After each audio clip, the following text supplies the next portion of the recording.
Before we get started with today's video, I have an announcement to make. After years of telling other people's stories, I finally released one of my own. My novel Eternal Reign is available now in both ebook and paperback format for those of you who are like me and prefer to collect physical media. You can grab a copy right now on Amazon through the link in the description of this video. And now back to our regularly scheduled program. The Scions of the Seventh Dawn have all gone their separate ways to have adventures of their own, but that doesn't mean you can't stop by to check on Tataru. She's happy to see you, but the real reason you stop by is for the tea and snacks. The Rising Stones is quiet with everyone gone, but Tataru is still keeping track of everyone because apparently she has sources scattered all over the place. Obviously, she has way too much free time on her hands, and she wants to spend some of it talking about what you plan on doing next, since traveling to the edge of the universe was apparently not enough entertainment for the Warrior of Light. Since you're always spending time helping people, she figures it would be a good idea for you to set aside the title of Warrior of Light and just do some exploring for yourself like the old days. There's still a lot you haven't seen, and Tataru thinks the best place to start exploring is Thavnir. It wasn't like you actually had time to tour Radz-at-Han when you were there last time, since the world was ending and stuff. And of course, there's the Bounty Sea that you can explore since the Garlean Empire doesn't have control of that area anymore. Or really any area after their entire nation went to crap, so you're free to explore. And since Selk did mention the ruins beneath the bounty being somewhere that the bearer of Azim's crystal should go, you have a lot of stuff to do. Tataru, as usual, had planned on making some traveling clothes for you, but they're not finished. She claims that it won't take long, but after hours of sewing with the Warrior of Light falling asleep quite a few times because watching somebody craft is not all that entertaining, she finishes, but not before you have a strange dream about a voidsent returning to the 13th shard. A voidsent that definitely was the one bonded with Zenos, but that's something that's gonna be a problem for another day. For now, Tataru has whipped up your new outfit for the small price of having you wear it so other adventurers will want to buy their own. With your new outfit thrown onto your expanded glamour plate set, you head off to Thavnir to gather information on rumors and quests the old-fashioned way by hanging out in a tavern. The server at the tavern in Radz-at-Han takes a minute to recognize you, but when she does, she's eager to help you in any way that she can after everything you did for her nation. And since she sees all kinds of people in her line of work, she actually has a patron who has been talking about a sunken treasure vault. He's actually at his usual table at the moment, because luck is always on the Warrior of Light's side. His name is Professor Jaleen, and he'll happily talk to anyone if they buy him a drink or three. Since you get to drink for free because of your hero status, pumping the man full of happy juice is easy. With a few drinks in him, Jahil starts to tell you the story of Azadal, who was the leader of the Ari tribe that sailed to Thavnir and played a pivotal role in the history of Radz-at-Han. He was the reason the Arkasodara won their war with the Gajasura, which led to the founding of Radz-at-Han. But the person who was really interesting was his grandson, Azadal III. He was the satrap of Radz-at-Han in the early days, and some people say that he managed to travel to a different world and came back with a lot of treasure. The sunken vault you were hearing about was his. The stories say that he took over a small island in the middle of the bounty and built an underwater storehouse where he stored all of his treasure. Since that day, every time the people of Radz-at-Han fell on hard times, stories of the treasure would pop back up and adventurers would try to seek it out. Most of them never made it back home. The ones who did survive wouldn't even mention what they saw. Recently, a friend of someone he knows was trying to set out to find the temple, and he was desperate to buy a treasure map from a merchant that was supposed to show the entrance to the place. Jalheen can't remember the merchant's name, but his friend Azama should know it, and the man came in while the two of you were talking. Once you tell him who you are, Azama lets you know that a friend of his did go out searching for Azadal's legacy. He's been watching the seas, but he hasn't seen any sign of his friend. He tried to talk the man out of going, but all he talked about was the vault and his want to find Azadal's otherworldly hoard, and he wouldn't be convinced not to go. He had talked a merchant into telling him the general area where the vault was, since Zashal was selling a map to the place that the man couldn't afford. He was only able to buy a hint that said there are some ruins on an island in the bounty that has a hidden path to the vault. The Warrior of Light's pockets run a little bit deeper than most people. Well, mine did until I put in a bid on a medium house in the Imperium, so she goes to find the merchant. The man's not hard to find since he has a small crowd around him, complete with a young orphan boy who's trying to convince him to give him the map for free so he can find the treasure and feed his sister. He claims the map's not a fake, and has a magic glyph on it that's needed to get into the ruins. So even if you find the place without the map, you can't get in.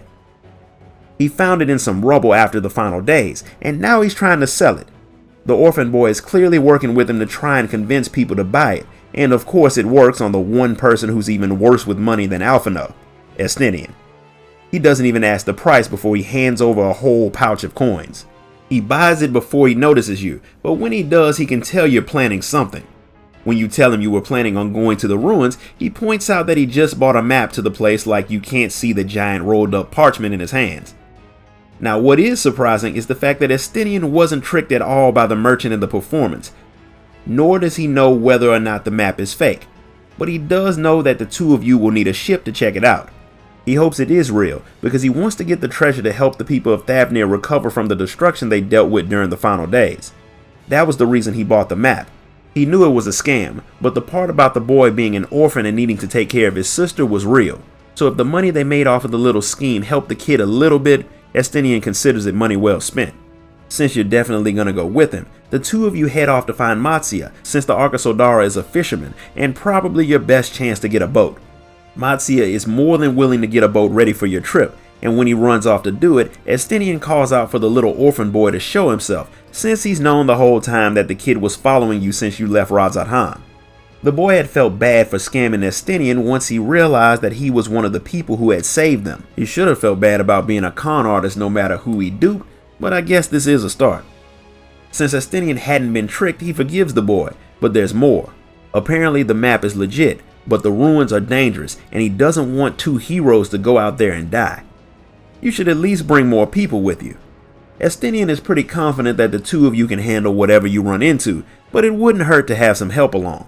Unfortunately, finding Thancred, Urianger, Alphino, and Alisaie would be difficult since the twins are out in Garlemald somewhere, and there's no telling where Thancred and Urianger have wandered off to. But Grahatia and Kral are in Sharlayan, so you go to get them while Estinian takes Marad back to the city so the boy won't get eaten on his trip back. Kral and Graha are exactly where you expected them to be in the Baldessian Annex, and they are of course happy to see you. The two of them have been putting together the records of all the activities of the students of Baldessian. There's quite a lot of them in the library of Sharlayan, and adding that to what you found in Eureka means they have a lot of paperwork to go through, meaning they probably won't have time to go out adventuring with you. Kral actually had something that she wanted your help with, but seeing how Graha is struggling to contain his excitement at the chance of going exploring with you again, she decides that her task can wait. She'll keep doing the research while you and Graha go to this treasure vault, as long as you aren't gone for too long. Graha is happier than a kid at Christmas, and since this little expedition could lead to some interesting discoveries, he figures that it would be a good idea to bring Y'shtola. Since the Scions went their separate ways, she spent a lot of time in the Google library trying to figure out how to travel to other worlds. She didn't have much luck, so she came back to Sharlayan and has been going through the books in the Numenon. Since it was rumored that Azadal had been to other worlds, Y'shtola might find this little venture to be worthwhile, and of course her company is always welcome. Before you go to retrieve everyone's favorite catgirl, Kral suggests you bring Urianger along too. He had sent a request to the students of Baldessian for some papers talking about the architecture of treasure vaults and stuff. Apparently the Loporrits are trying to improve their creations and want to learn how things are built on Etheris. And since Urianger is working with them, letting him see the underground treasure vault will work wonders when it comes to helping the bunny munchkins build the next place that will likely kill you. Kinda wondering if they're gonna be the ones to build the next deep dungeon.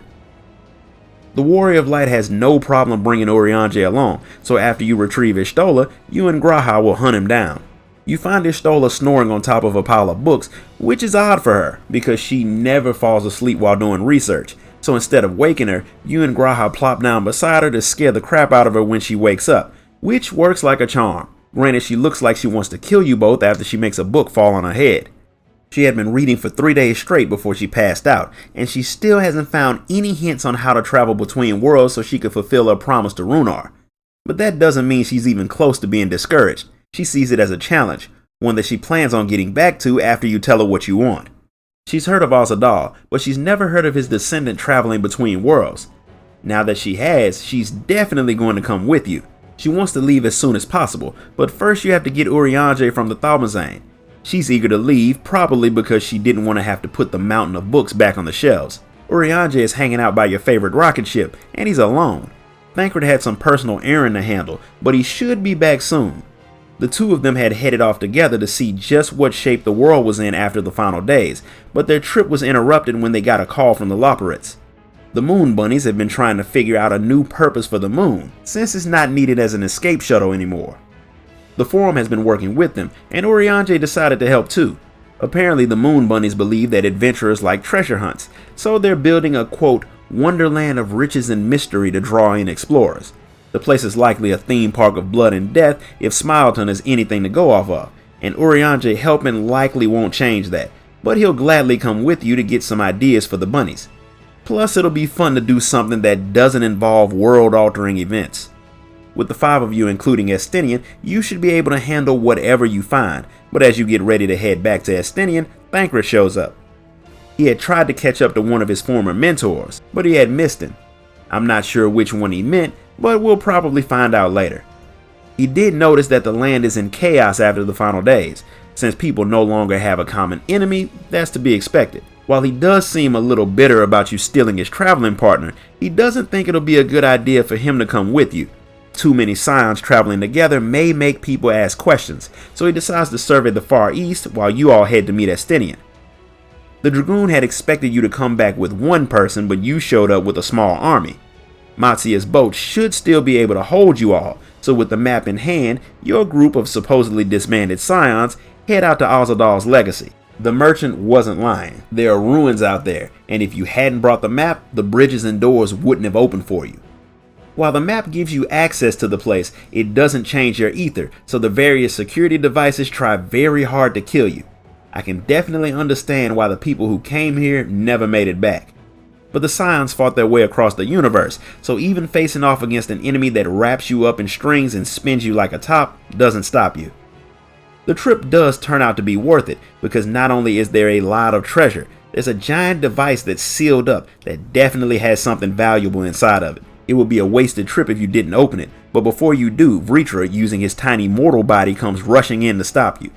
He can't imagine why you're all there because there's no way the heroes who saved the world are acting as simple tomb raiders. Estinian is bad with anything deceptive, so he outright admits that's exactly what you're doing. The device you were about to touch was meant to seal something away, and knowing that your curiosity won't be sated without an explanation, the dragon opens the device to reveal a very functional void gate. A small one, but it is a portal to the 13th shard. While everyone else is creeped out, Ishtola of course is excited. The sight of it leads to a lot of questions, mainly about how a void gate came to be made in underwater ruins. For that to make sense, Vritra has to talk about some events that happened 5,000 years ago when the Allagans invaded Mericidia.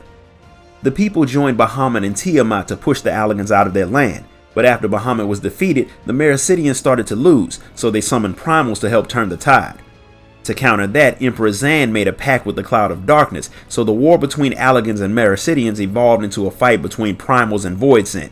You can only imagine how much death and destruction followed that. Vritra had heard Tiamat's roar, and he had raced off to join the battle with his sister Ajdaya. He was the last of Midgard Sormer's children to hatch, and his sister had raised him, so he was there with her when she fought against the army of voidsent. But no matter how many she took down, more would appear. The battle seemed unwinnable, so Ajdaya did the only thing that she could think of, and flew through the void gate to fight the creatures at their source. Vritra tried to follow her, but the rift closed too fast. She's been lost ever since. Graha hadn't read about this in any of the Crystal Tower's records, but the Allagans probably just thought the dragon had gone crazy and done something stupid. For years, Vritra had hunted for a way to reunite with his sister. He had searched until Alec was gone, and the techniques that were used to open a void gate that a dragon could fit through were lost. Before the founding of Radz-at-Han, Vritra had searched everywhere for a way to cross the rift, and under the sea he found a naturally existing planar fissure. Unfortunately, it was too small for a dragon, so after the city was made and grew, Vritra got the alchemist to work on expanding the rift. Eventually it was large enough for a child to fit through. The dragon used one of his smaller bodies to go through the rift, but he didn't find his sister. Instead, he found a lot of voidsent crowded around the opening just waiting to get through. He immediately fled and let the portal shrink. As the leader of Radz-at-Han, he had to choose between endangering his people or leaving his sister trapped on the 13th. The place twists the ether of those that are there, but the first brood scales are very resistant to ether changes, so even after 5,000 years, Ashdaya could still be alive. With the warding scales, technically anyone could go to the 13th and hold off the corruption. But Vritra has a nation to lead, so he can't worry about his likely long-dead sister. That's why he came as soon as he sensed intruders. He wanted to make sure that no one messed with the Void Gate, or his money. Much to Y'shtola's displeasure, he reseals the gate. Still, the fact that they managed to control the gate is great news for her. Unfortunately, Vritra doesn't remember everything about how it was done, but he will tell her after he gets new guardians sent over from the High Crucible. He has a lot of spare guardians around, so it's not that big of a deal. Granted, the Scions do feel bad when it's revealed that they were the tomb robbers that the alchemist had detected. With that done, Vritra explains that his alchemist had made a method that let his magic turn the fissure into a functioning gate. The process has been forgotten after so many years, and he hadn't bothered to write it down. Other than making another pact with a major voidsent, which usually doesn't end well, there aren't many ways to open a gate. But that won't stop Y'shtola, and since Vritra gives her permission to study the Void Gate, she will probably be opening her own soon. While Y'shtola heads off to take full advantage of the opportunity to study the Void Gate, the Warrior of Light and Estinian stick around to help Vritra figure out the best way to use the treasure from the ruins to help out his people. It's the least you can do after you destroyed all of his guardians. While you and Estinian get started, on the 13th, an armored voidsent sits on a throne and talks to 4 beings that seem to represent each of the 4 prime elements of earth, wind, water, and fire. They had sensed the Void Gate being open from your world, but since the portal is so small, it doesn't matter much to them. They've been planning something for 10,000 years, and it's almost time for them to act. Still, the fact that you were able to overpower the Cloud of Darkness, even though she wasn't at her full power because of the covenant that bound her, you winning that fight even temporarily means you're a threat. However dangerous the Warrior of Light is, the Black Armored Knight has no intention of delaying his war to redeem his star. I have an idea on who those 5 beings are, but I think I'll save that for another video. One thing I know is that they're going to wreck us in a trial or 2 in the not too distant future. Completely oblivious to the fact that superpowered weirdos are planning on causing you problems, Vritra puts you on the task of figuring out which groups would benefit the most if he gives them a handful of money. He'd go ask the people himself, but even though he's walking around in the form of a small child, people would still feel uncomfortable voicing complaints to their leader, so he figured they'd talk more openly to you and Estinian. Vritra sends you out to talk to Matsia and his people to see what they need, while Estinian heads to Palika's stand. When you're all done, you can meet up and discuss things. Kalzal's death hit Matsia's village hard. Since he's gone, it's been hard for him to sell his fish, but the people have been working together to keep everything working as best they can. Without the usual travelers coming through the area, none of the merchants are making any real money, and without their ships, they can't trade with other places. It's not hard to figure out what the people need, so the Warrior of Light heads back to Radz-at-Han. Estinian makes it back at the same time that you do because that's how things work for some reason, and the people of Palika's stand are making things work despite the upsurge of refugees that came after the final days. Since they were always a community of hunters and gatherers, the jungle is still supplying them with more than enough food, but the majority of the nation survives off of trade, so Vritra figures that the best way to move forward is to get more ships and sailors. The dragon gathers up his main advisors and lets them know how things will go forward. Since his right-hand man died during the final days, the dragon will oversee the restoration of his nation personally. To start things off, he has to have his treasures sold for a more easily used currency. Then he will get the merchants back up and running with ships. But the children orphaned during the catastrophe can't be helped by just handing them some money. Fortunately, the Warrior of Light saw how the orphanage in Idleshire was funded by trading rare materials, so Vritra decides that as part of the new trade laws, anyone who uses some of his treasure to restart their business has to give part of their future profits to running the orphanage. And in honor of Kalzal, they named the new foundation after him. With everything organized, Vritra sends people off to get things started. It all gets set into motion right on time, because Y'shtola's made it back from studying the Void Gate, and she wants to talk about what she's found. For all of his talk about putting his duty to his people over saving his sister, Vritra wants to know what Y'shtola's found out too. She figured out how the device Vritra's alchemist made keep the Void Gate sealed, but she hasn't learned how to make it bigger, and without the records from those same alchemists, it'll be hard to figure out. That doesn't mean she's found nothing, it just means she's going to take a long time getting to the point like most scholars. The first time the Warrior of Light had traveled between worlds, the Crystal Exarch had needed her to touch an item for him to use to latch onto your exact location before he could snatch you across the rift. That spell tore a hole in the wall between the source and the first and made a path that only you can safely travel across. That's very difficult to do on one world, let alone between two different ones, if how many times Y'shtola nearly killed herself doing just that is anything to go on. The process isn't any easier for voidsent. The creatures are usually guided to the source by summoning rituals, but the creatures aren't brought over fully. The mages force open a void gate and pull the creatures' souls from the 13th and put them in the vessels like statues and such. It was similar to how the Exarch accidentally summoned the Scions, taking their souls and leaving their bodies behind. The only reason that your summoning worked the way that it did was because the Exarch was using the power of the Crystal Tower to enhance his own. Normally, very few mortals can summon beings so powerful, which is why you've seen mages give their own life energy to summon stronger voidsent. It's easier to snatch souls and guide them across the rift into vessels. They won't be as powerful as they would be in the flesh, but they'll still do some damage, which means most of the voidsent you fought are far weaker than they would be under normal conditions. When the armies of voidsent came during the war between Allag and Mericidia, the scientists had guided the voidsent across the rift, but the much more rare planar fissures are pathways that weaker creatures can use on their own to just walk over to the source. But it still begs the question of why there are only fissures to the 13th and not, say, the 4th or the 9th shard. Personally, I don't think those fissures are natural at all. They're probably tears made by stronger voidsent who are doing exactly what Y'shtola is and trying to find a way to travel between worlds. Y'shtola thinks that figuring that out is how to solve the mystery of dimensional travel. And Barbariccia immediately guesses that the crazy Catwoman wants to start doing exactly what she said she wouldn't do and start working on trying to open the void gate wider so she can get to the 13th and figure out why it's so closely connected to the source. Barbariccia finds that idea to be horrifying since armies of voidsent were waiting when he had gone through, but Y'shtola just sees it as an adventure, one that she expects you to take with her. Since you have been there briefly and fought with the Cloud of Darkness, she figures you could protect her. Granted, they all keep forgetting that the fight ended with you running for your life. That doesn't exactly count as a win. Granted, while she's ready to go to the 13th, she doesn't know how to unseal the gate without Barbariccia's authority. As long as you make sure that if you die, you won't take Radz-at-Han with you, Barbariccia will unseal the gate for you. And while the dragon doesn't remember how they expanded the gate, the alchemists of House Daymir were the ones who oversaw the project.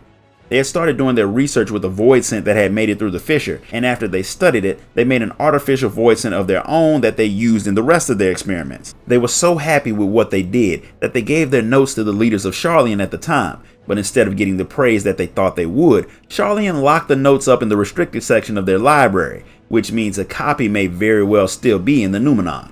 That means you're about to head to Sharlayan. Since he's not exactly the reading type, Estinian heads off to let Murad know about the new orphanage, while you and Y'shtola head to Sharlayan.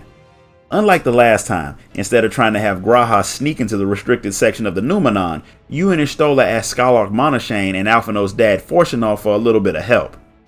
While the twins' dad still walks around like he has a large stick wedged into an uncomfortable spot, both he and Montashane agree to convince the Forum to let you into the restricted section, provided you tell them what you learn, because they are just as eager to know more as you are. Once the two of you are guided into the restricted section, you get to searching for House Daymir's notes. Y'shtola gets stuck reading one book, so you search around and find what you need. The book has a lot of information, starting with a very unique voidsent, Atomos, which has the ability to summon other voidsent from their world. The amount of voidsent it could spit out of its mouth caused a lot of problems for the Radiant host when they fought. Since the thing was able to summon so many voidsent, the alchemists captured a small one and studied it. They discovered that the Atomos had absorbed a planar fissure, and it could make it expand and contract at will. They noticed that when it widened the fissure to let voidsent through, it let out a special ethereal wave pattern that they were able to replicate using a crystal and a prism. They put that prism into their artificial Atomos, finishing their construct. Y'shtola feels stupid for not thinking of that because the Atomos and what it could do was well known by most scholars. When the 7th Umbral Calamity started, there were Atomos seen all around Eorzea. The things were extremely dangerous, which explains why Sharlayan had locked the research away. But now that Y'shtola has it, she can move forward with her project. So the two of you leave the restricted area before Y'shtola decides to read other books. She wants to start making the voidsent, but she's not exactly good at building stuff. Fortunately, you know someone who will be more than willing to help you, Nadana. As soon as the elephant alchemist sees the book filled with forbidden knowledge, like a true scientist, she can't wait to read it. And once she does, there's no question whether or not she's gonna help. She agrees even before she asks what you want to make the thing for. But when she finds out about the void gate, she takes it in stride. But she'll need to see the gate before she starts to work, because making mistakes on a project like this won't end well. Y'shtola has a few materials that she needs to gather first, but she was planning on heading back into the vault soon, so taking Nadana to see the gate won't be much of a problem. After you grab a bit of astrally infused water for Y'shtola's experiments, you, Estinian, Nadana, Y'shtola, and Vritra all head back to the ruins. Now by now I'm pretty sure you know that Estinian is one of my favorite characters, but the guy's not that bright. He is well aware of the fact that the guardians of the ruins belong to Vritra, and he was there when the dragon ordered for more to be sent after we broke the last ones. And as soon as you make it back to the ruins, Estinian destroys the new guardians before Vritra can stop him.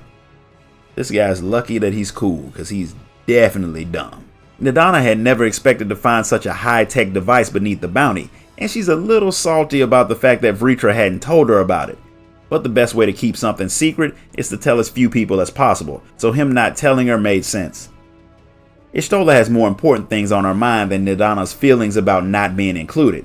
Some reports from Noah, the group that G'raha formed when you all studied the Crystal Tower, reported that short trips into the void aren't all that dangerous to the individual's ether. But if you get injured or stay too long, you can be corrupted extremely fast. But G'raha thinks that the warding scales that were used to protect from tempering could hold off the corruption, but Y'shtola would rather not use herself as a test subject, so she wants to send something else through first, a small familiar. Y'shtola can summon one, but she didn't really want to since she made the ritual when she was a child, so the summoning and the change in her voice is so out of character for the woman that Estinian outright thinks she's been possessed. From ocean rise and cloudbank form, from mountain spring and rainfall storm, from river flow and life be born.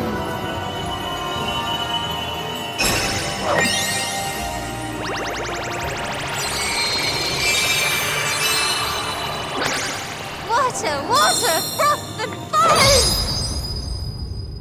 It is kinda hard to picture a young Y'shtola, so I can kinda understand his feelings. She summons two tiny water sprites that look familiar if you remember the second boss in Matoya's Relic, which would also explain why Y'shtola says something about finally getting revenge if you take her into that dungeon as a trust. While the ritual did nothing for Y'shtola's dignity, her two sprites will make perfect test subjects. One she puts a warding scale inside, and the other will have to take the full brunt of the void's corruption.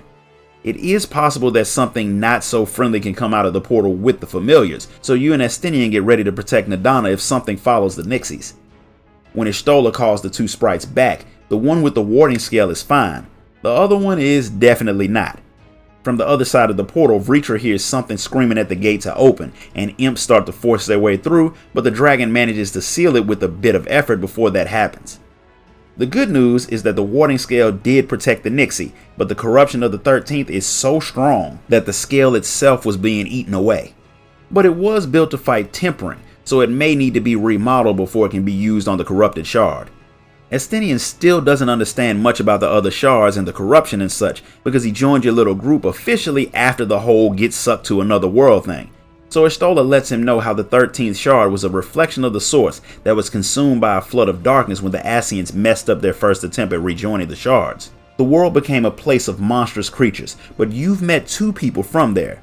Unakalai, the weird boy who you worked with when you dealt with the Warring Triad, and Silva, the bartender from the Crystarium who had been the Shadow Keeper. Unakalai had said that the Warriors of Light of the 13th had used Auracite to wield the power of primals, but the Auracite eventually corrupted them and turned them into ether-hungry monsters. By the time people rose up to fight them, it was too late. The shard had been thrown off balance, and the light was snuffed out, leaving the world in darkness. Elidibus had rescued Unakalai's spirit and Silva's, which means he could have taken more people from the world that you haven't met yet. There's a lot that you don't know. And from what the Warrior of Light saw during her own short trip into the world of darkness, the place is extremely dangerous, which is the reason why Vritra doesn't want you to go through with your plans. But this is only the first step in Y'shtola's much larger plan. She wants to see all of the reflections, and this is the first step. Now that she knows what she needs, she has to find a way to strengthen the warding talismans, while Nadana gets started on the artificial Atomos. Of course, she will need a few more bits of paperwork from Vrictra's archives, which the satrap is willing to give her, although he is a bit distracted. Something's bothering him, and Estinian can see it. The Dragoon is more interested in figuring out what's bothering the dragon than going into the void. He's not even sure he will go with you at all once the gates are open, but he'll discuss it with you later, once he's taken care of some business that he won't tell you about, because everyone just loves keeping secrets. So that leaves you and Y'shtola to figure out how to strengthen the warding talismans, and there's no question of who you're going to ask for the help. If you need something built, you go to Sid. When you show the very old looking 34-year-old engineer the talisman and tell him what you want, he comes up with a way to put a casing around the talisman that shouldn't interfere with the ether protection that it gives you, but it'll take time to get it working. He'll probably get Nero's help, since the man did a lot of studying on the corruption of the 13th since it nearly killed him. But the hardest part will be avoiding all of the other work that Jesse wants him to do. With that started, the two of you head out to Thavnir to see how Nadana's coming along with the Atomos. The alchemist has found some useful stuff in the dragon's private records that showed the purchase of some very unique materials that she is positive are what is needed to make the Atomos. Once she went to the High Crucible to show what she needed, she got a lot of other alchemists to volunteer to help with the entire project. Well, they didn't so much as volunteer as order her to let them help. How dangerous the job is doesn't matter to them, they just want a challenge. Vrictra wishes he could throw caution to the wind and dive headfirst into trying to save his sister, but he has responsibilities and he can't abandon his people for his own personal project. Apparently Estinian figured that was the problem, so he went and told Vritra's personal guard and his staff and everyone else who would listen about the satrap's sister. And all of the people agree that he's dedicated himself to them for centuries, putting their needs before his own, so they wouldn't be worthy of his leadership if they couldn't hold the city together while he goes to rescue his sister. Knowing that his people are okay with it, Vrictra in his smaller form will leave the city and have to rely on his supporters to run things while he travels with you to rescue his sister. Once the void gate is open, of course. Since the dragon is going, Estinian will be joining you and Y'shtola on your trip into the void. One that, as we all know, will definitely turn out to be more dangerous than we anticipated. When the Warrior of Light makes her way back to Radz-at-Han, Varshan is happy to say that he just got word from the Ironworks saying that they've finished upgrading the warding scales and they're on their way bringing them over. In other good news, the alchemists have finished making the artificial Atomos, so everything is ready for your trip into the void. Since this puts him one step closer to rescuing his sister, Varshan has already told everyone to meet at the Great Work, so the two of you make your way over there. Y'shtola and the others are already there when you show up, and she has a very creepy tiny Atomos floating by her. This thing is just dying to become a part of the minion collection. They haven't tested it yet, but it's an exact match to the one in the book, so it should work out the same way. Nadana and the alchemist did a pretty impressive job, one that Varshan wants to thank her for personally, but the woman's already run off to work on another task, because none of the alchemists understand the concept of taking a break. But she told Y'shtola that she'd be back soon, which gives Sid and his usual crew of Nero, Biggs, and Wedge time to show up. Y'shtola hadn't expected Sid to come himself, but anyone who knows Sid at all knows that he won't pass up an opportunity to skip work. Plus he was there for the Crystal Tower, so he definitely doesn't want to miss your next trip into the void. And of course, Nero wouldn't miss this for the world. According to him, the warding scales that they made should be able to keep you safe in the void for about 10 years, so you pretty much have everything you need to make the trip. But Nadana does have one thing that she wants to give to Varshan before he leaves, so she drags him off. The gift that she and the alchemist cooked up for him takes a bit longer to get ready than they planned, but it was well worth it, since they made him a much older and stronger vessel, one that he's able to put the power of his eye in. Which means your crew will have 2 members of the First Brood, the Warrior of Light, and Y'shtola. Together you should be more than strong enough to explore the void, so after Varshan tells his people to be prepared for anything once they open the gate, you all head off to start the mission to save his sister. But not before Y'shtola gives you a gift of your own sent over by the Loporrits. It's the very crystal that they had used to guide the Scions to Medion. Since they don't need it anymore, they decided it would be better back in your hands. Having a crystal of light on the void will definitely be useful for something, so the Warrior of Light puts it in her bottomless pockets and you all head off. Varshan unseals the portal, and Istola's Atomos swallows it whole, expanding the very tiny gate into a full-size portal that you all can definitely fit through, which means the first part, and likely the easiest part of your journey, is over. The last time Varshan had stepped through the gate, he had popped out in a castle full of voidsent, but he thinks that the four of you should be able to fight your way through them. There's nothing left to do but try, so you all step through the portal and make the journey to the 13th shard. It is immediately clear why Varshan had been forced to run the last time. You are all instantly attacked the moment you appear in the castle, and the voidsent that live in the place are far from weak. The leader of the castle is a voidsent named Beatrice, and after you cut through legions of her underlings, she decides that you're worthy of her eating personally. Until she realizes that you're all far stronger than she is, and she decides to run away. She doesn't get far because Scarmiglione, one of the four archfiends, sensed you opening the gate and showed up to check it out. He kills Beatrice, absorbs her ether, then turns his vast amount of power on you. Strong though he may be, the archfiend is obliterated by your team. The fact that he had known the void gate had been opened means he and his people have been watching it and waiting for that to happen. That's not all that different from what you all do. But what Varshan is more curious about is why he so casually ate Beatrice. It could be a sign that what you had all thought of as relatively mindless creatures have different factions that fight amongst themselves. That should be obvious for anyone who's done any of the side content dealing with voidsent, but the only one who's really dealt with them to that degree is the Warrior of Light. But for some reason she doesn't mention Lilith, Diabolos, Ferdiad, or any of the other voidsent who have had clear plans and allegiances. There's no time to discuss that now anyway, because with the fall of their leaders, the lesser voidsent of the area are gathering and staring at you all. That's all they're doing because even the stupid ones realize that they can't beat you. Since you're going to be there for a while, Varshan figures that since the fighting's over for now, you need to find out about this strange new world, and that requires you to talk to the voidsent, which is likely going to be interesting.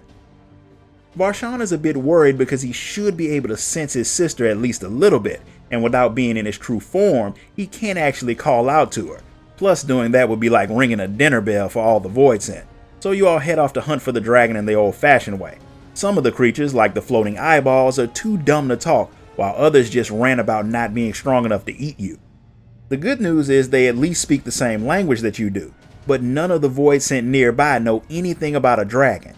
But they did capture one that seems to know a lot about a lot of different stuff. Granted, the smarter creatures tend to taste better, so it's likely that the voidsent has already been eaten.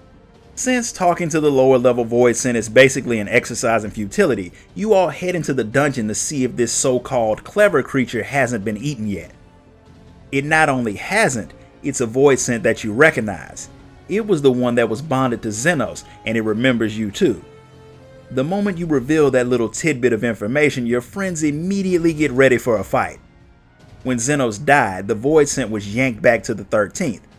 It doesn't seem all that interested in picking up where your fight with Zenos left off, however, but it does seem interested in you personally. So the Warrior of Light goes to talk to it, which causes Heidelin's crystal to activate and pour light into the creature, returning it to its true form, that of a woman that looks a whole lot less creepy than her other form did. Apparently this is how she normally looked before Zenos forced her into serving him as his Reaper avatar. Usually those links offer mutual benefits, but Zenos just outright stole her power and made her his slave. Not necessarily the best deal. It twisted her body into that monstrous form, but she doesn't seem to really care all that much about the fact that she has her body back. What she looks like doesn't really matter that much to her. And it doesn't matter to Estinian whether she's hideous or hot. She's still a voidsent, and he wants to know if she's a friend or foe. Depending on her answer, he may just decide to put his spear in her. I really should have thought about that line before I put it in the script. Regardless, the woman knows that fighting you all would end poorly, since even though she was linked to Zenos, she still took an L from you before. Not many people willingly sign up to take a beating for free. Since she answered your question, she wants you to tell her if you were actually Zenos' friend. Obviously you weren't, which means the voidsent still doesn't have an answer to the question of what a friend even is. Without another word, she leaves the cell, and the rest of you follow her, all the while something is watching you from the shadows. Since this voidsent is the best source of information that you found, you're not willing to let her just wander off. She's fine with talking to you, but not for free. Voidsent don't do anything unless they get something out of the deal, which isn't all that foreign of a concept. On the source, people pay for things with money. On the void, they pay with ether. Y'shtola's willing to give away some of hers, emphasis on some since she doesn't want to die, and the voidsent agrees, but she'd rather talk outside of the prison. According to her, the void used to be a place with a bright sky, plants, animals, and blue seas. That was before the war called the Contra Memoria that caused the world to be consumed by darkness. The sky went dark and the night became permanent, basically the first in reverse. But some of the voidsent kept bits and pieces of their memories. That caused them to form factions and carve out kingdoms of their own across the land. Some of that you had already figured out. What Y'shtola wants to know is why Zenos' former avatar is different from other voidsent, despite having way too much dark ether flowing through her to be anything else. The answer is she's only part voidsent. Her mother was pregnant with her and had been consumed by darkness while she was still in the womb. When she was born, she looked normal, but when she hit adulthood, she stopped aging. So in other words, she's Blade. At least that was the case back then. As for now, she may as well be full voidsent. She consumes the weak just like they do, and her own survival is all that matters to her. She doesn't even have a name anymore. Since calling her voidsent will be annoying and confusing, Y'shtola decides to name her Zero, since for now there's no telling where the woman's path will lead, and since everyone starts from zero, the name makes sense. She doesn't care one way or another, so she accepts. Since you're all dragging her into your mission, Varshan thinks it's best to tell her why you're all there. So he tells her about your search for Azhdaya, but he stops when he hears something that's clearly listening in. He figures it'll be better to talk inside of the castle, but Zero never agreed to move around with you all, so she expects to be paid as soon as you get there. Y'shtola's as good as her word and goes to hand over the ether, but the transfer is stopped when Scarmiglione reappears and tries to kill her. Apparently, death doesn't mean all that much to the voidsent. They can resurrect constantly, which puts you all in a very bad position since you are all very, very mortal. It makes sense though. The light ether of the first prevents life from appearing. The dark ether of the 13th prevents life from ending. So unless the voidsent are absorbed by someone else, they will always come back. When Scarmiglione takes a good look at Varshan, he sees his ether is similar to a creature that he ate before, and he wants more of it. So using his power, he summons more voidsent to help him deal with you all. Zero decides to sit your fight out since you haven't paid her for the other help she's given. She's willing to talk to you after you win, but if you lose, she plans on eating Y'shtola as payment. That's probably another line that I should have thought about before I wrote. Scarmiglione's minions aren't all that strong, but he has a lot of them since all the creatures in the castle now serve him. That's bad enough, but his powers as the archfiend of Earth lets him resurrect everyone you kill instantly, turning the battle into a war of attrition that you can't win. Zero knows of a way to stop the voidsent from coming back, but she doesn't really have a reason to tell you. She doesn't think she owes you anything, but according to Y'shtola she does since she never paid you for the name you gave her. Technically she didn't ask for it in the first place, but she did accept it, so she steps in and attacks the voidsent. And when she kills them, they turn into crystals, their essences sealed away in a way that Scarmiglione can't revive. Since the archfiend did interrupt Zero from getting her ether by trying to kill Y'shtola, he owes Zero a debt too, so she decides to help you kill him. The archfiend is no pushover, but with Zero fighting with you, he's beaten, and when she cuts him and his body won't heal, he recognizes the power as something called Memoria. It's a power that she shouldn't have, and a power that can actually kill him. As he dies, he curses a man named Golbez for sending him to his death before he turns into a crystal too. The Warrior of Light, who has a bad habit of touching stuff without understanding what it is, picks the crystal up and is shown a vision. She sees 4 voidsents standing in front of a massive armored warrior called Golbez. He had summoned them there to promote them to commanders in his army, and as a part of that promotion, he has some very special ether for them to eat. The ether of Azhdaya. Apparently he captured her, and by letting them feed on her ether, they became the archfiends. As weak as they were, they could only drain a part of the dragon's ether, which is good, because Golbez has other plans for her. Usually Y'shtola would be eager to find out what you saw, but the crystallized voidsent and Zero's Memoria power draw her and Varshan's attention. That power was at the center of the Contra Memoria War, and as far as Zero knows, the transformation is permanent. But Zero's not going to say another word to any of you until she gets her ether. Y'shtola pays up, and with that done, now she wants to know what it was that you saw. Hearing that his sister is suffering is not something that Varshan wanted to hear, and the fact that it's being done at the hands of this Golbez fellow means that you all have a lot to plan for. Now that you all know that Golbez has Ajdaya, the Scions and Varshan have a whole list of new questions for Zero. But since you've been to the 13th and fought voidsent, Estinian wants to know how you missed their whole regeneration ability. Since you ended up running for your life from the Cloud of Darkness, you didn't have time to really study the creatures. There are a few ways that voidsent won't be able to come back, and since Y'shtola did give Zero some of her ether, she's happy to tell you about them. The more creatures that voidsent consume, the stronger they become, but their essence merges with what they eat. If the voidsent loses his body in battle, or fall from a cliff, or any other number of ways they could die, the creatures that they've consumed could escape and become their own beings again. And if they reform first, they could eat their former captor. Normally stronger voidsent take longer to regenerate, so they usually get eaten before they get the chance to come back. But even if they don't get eaten, that doesn't necessarily mean they'll come back the same way that they had been. Scarmiglione was unique as far as Zero knows. Most voidsent with his level of power don't regenerate nearly that fast. Y'shtola thinks that she understands the whole regeneration thing well enough. What she wants to know is more about Zero's power.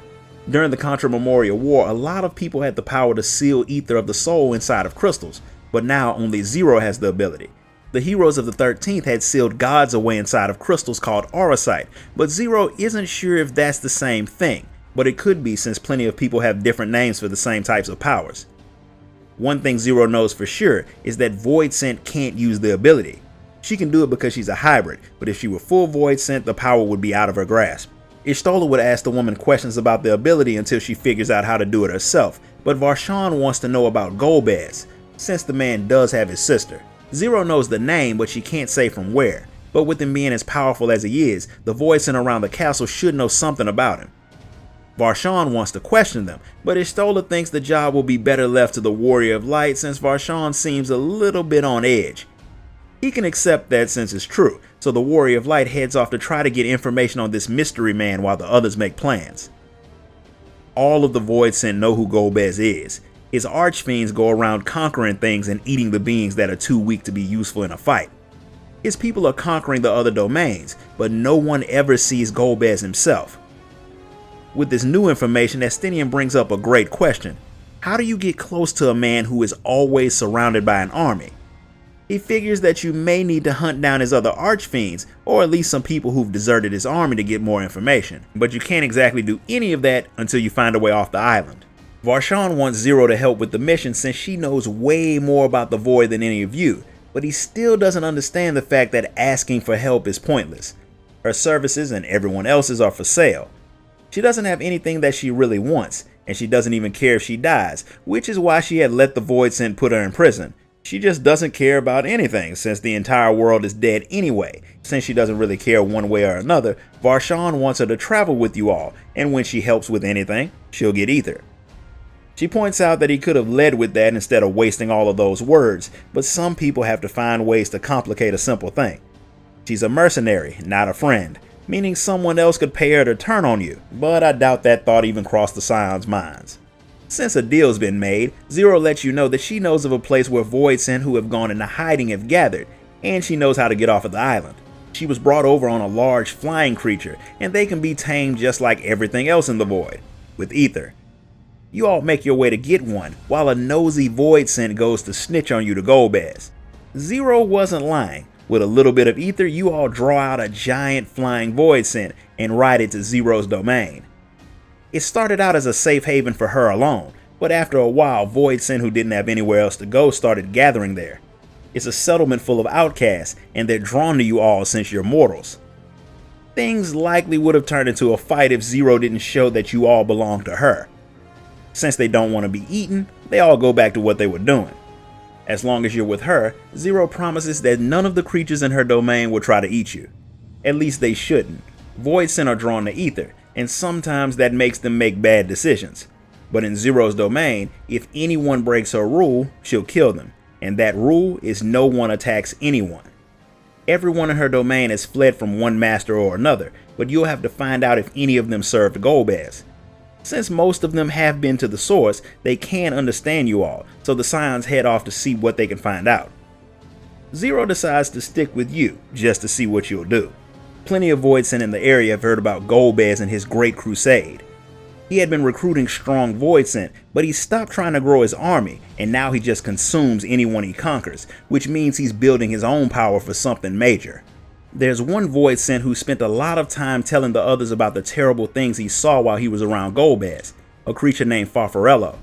The fact that he seems to have first-hand knowledge makes him someone that the Warrior of Light wants to question. Zero is surprised to find out that he had served under one of the archfiends, since Farfarello is by far the weakest voidsent in her domain. He hides a lot so he can avoid being eaten, and pretty much only spends time with Serato, another weak, cowardly voidsent.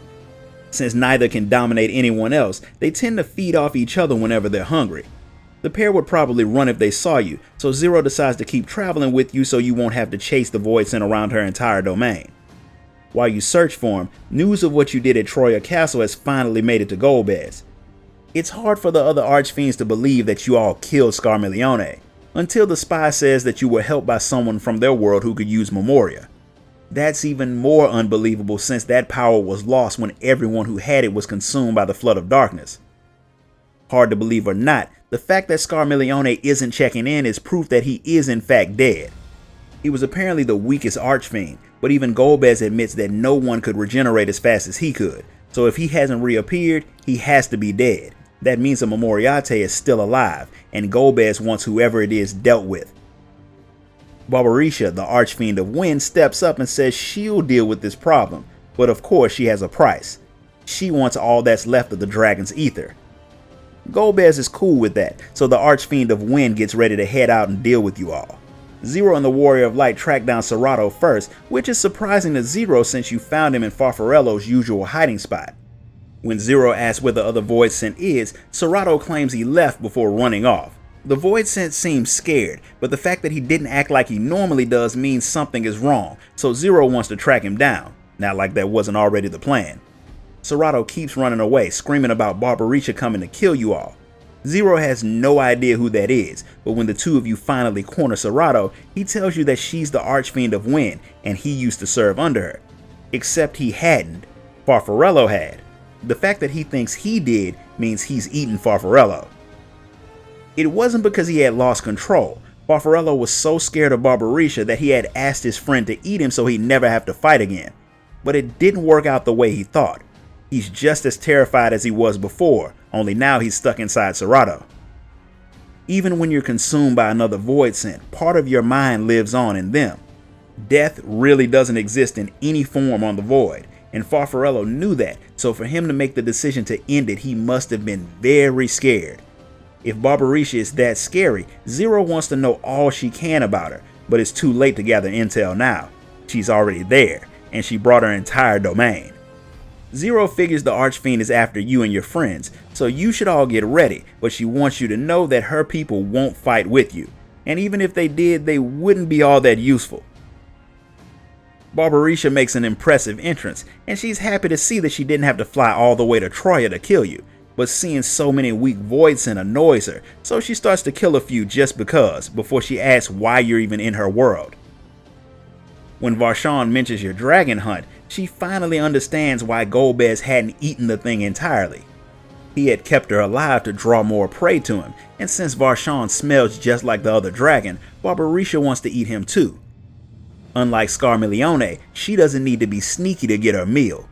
Her domain is open, and she'll wait there for you, and since you want to know about Golbez's dragon, she knows you'll come to her. She'll have the upper hand on her home turf, but that won't stop any of you from going.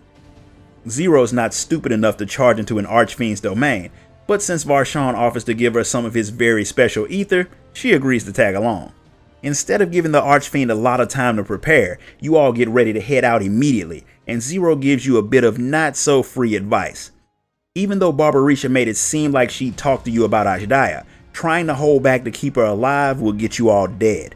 It'll be better to seal her away and see if you can get another vision from her crystal. Not wasting any more time, you all hop on your giant voidsent and fly toward Barbariccia's domain. The Scions and Zero deal with her minions, while the Warrior of Light, using Azim's crystal to bring in a few allies of her own, deals with the archfiend herself. The difference in power between the Fiend of Earth and Wind is vast. The Empress of the Winds attacks you non-stop on her mission to consume your ether, but you prove to be more powerful than she is, and you take down Bayonetta's hyperactive cousin. As soon as she falls, Zero swoops in to crystallize her, but unlike before, this time the Warrior of Light doesn't get a vision from the Echo when she touches the crystal. Even so, that's not a reason to be depressed, since you have dealt with another one of Golbez's strongest warriors, and as long as you have Zero's help, you can hunt down the rest, which should lead you to Ashdaya. That of course means you need to pay the woman, but she collapses before Varshan can give her any ether. She's been using her powers a lot, so her being low on ether makes sense, and since fighting anything else without her could prove a bit annoying and painful, you all take Zero back to her domain. From what Y'shtola can see, Zero is fine, but since she is a unique creature, her body could work completely different from normal. There's no telling how long she'll be out, nor if the ether you can give her would be enough to wake her up. You've all been using a lot of your own since you got there, so Y'shtola figures there's only one thing you can do, and it has to be potentially the dumbest idea ever. She wants to bring Zero through your portal to the source. So Y'shtola, the genius sorceress, wants to take this unique voidsent hybrid along with 2 crystallized archfiends, because we can't forget about those, to your very ether-rich world.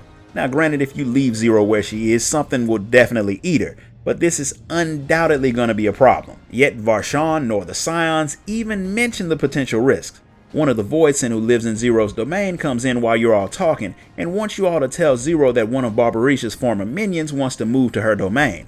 Varshan and the Warrior of Light take the opportunity to ask the newcomer about Golbez, but he doesn't know much since only the archfiends are allowed into the man's domain. He doesn't even know where Golbez's domain is, but he does know that the man uses these odd scepters to talk to his people.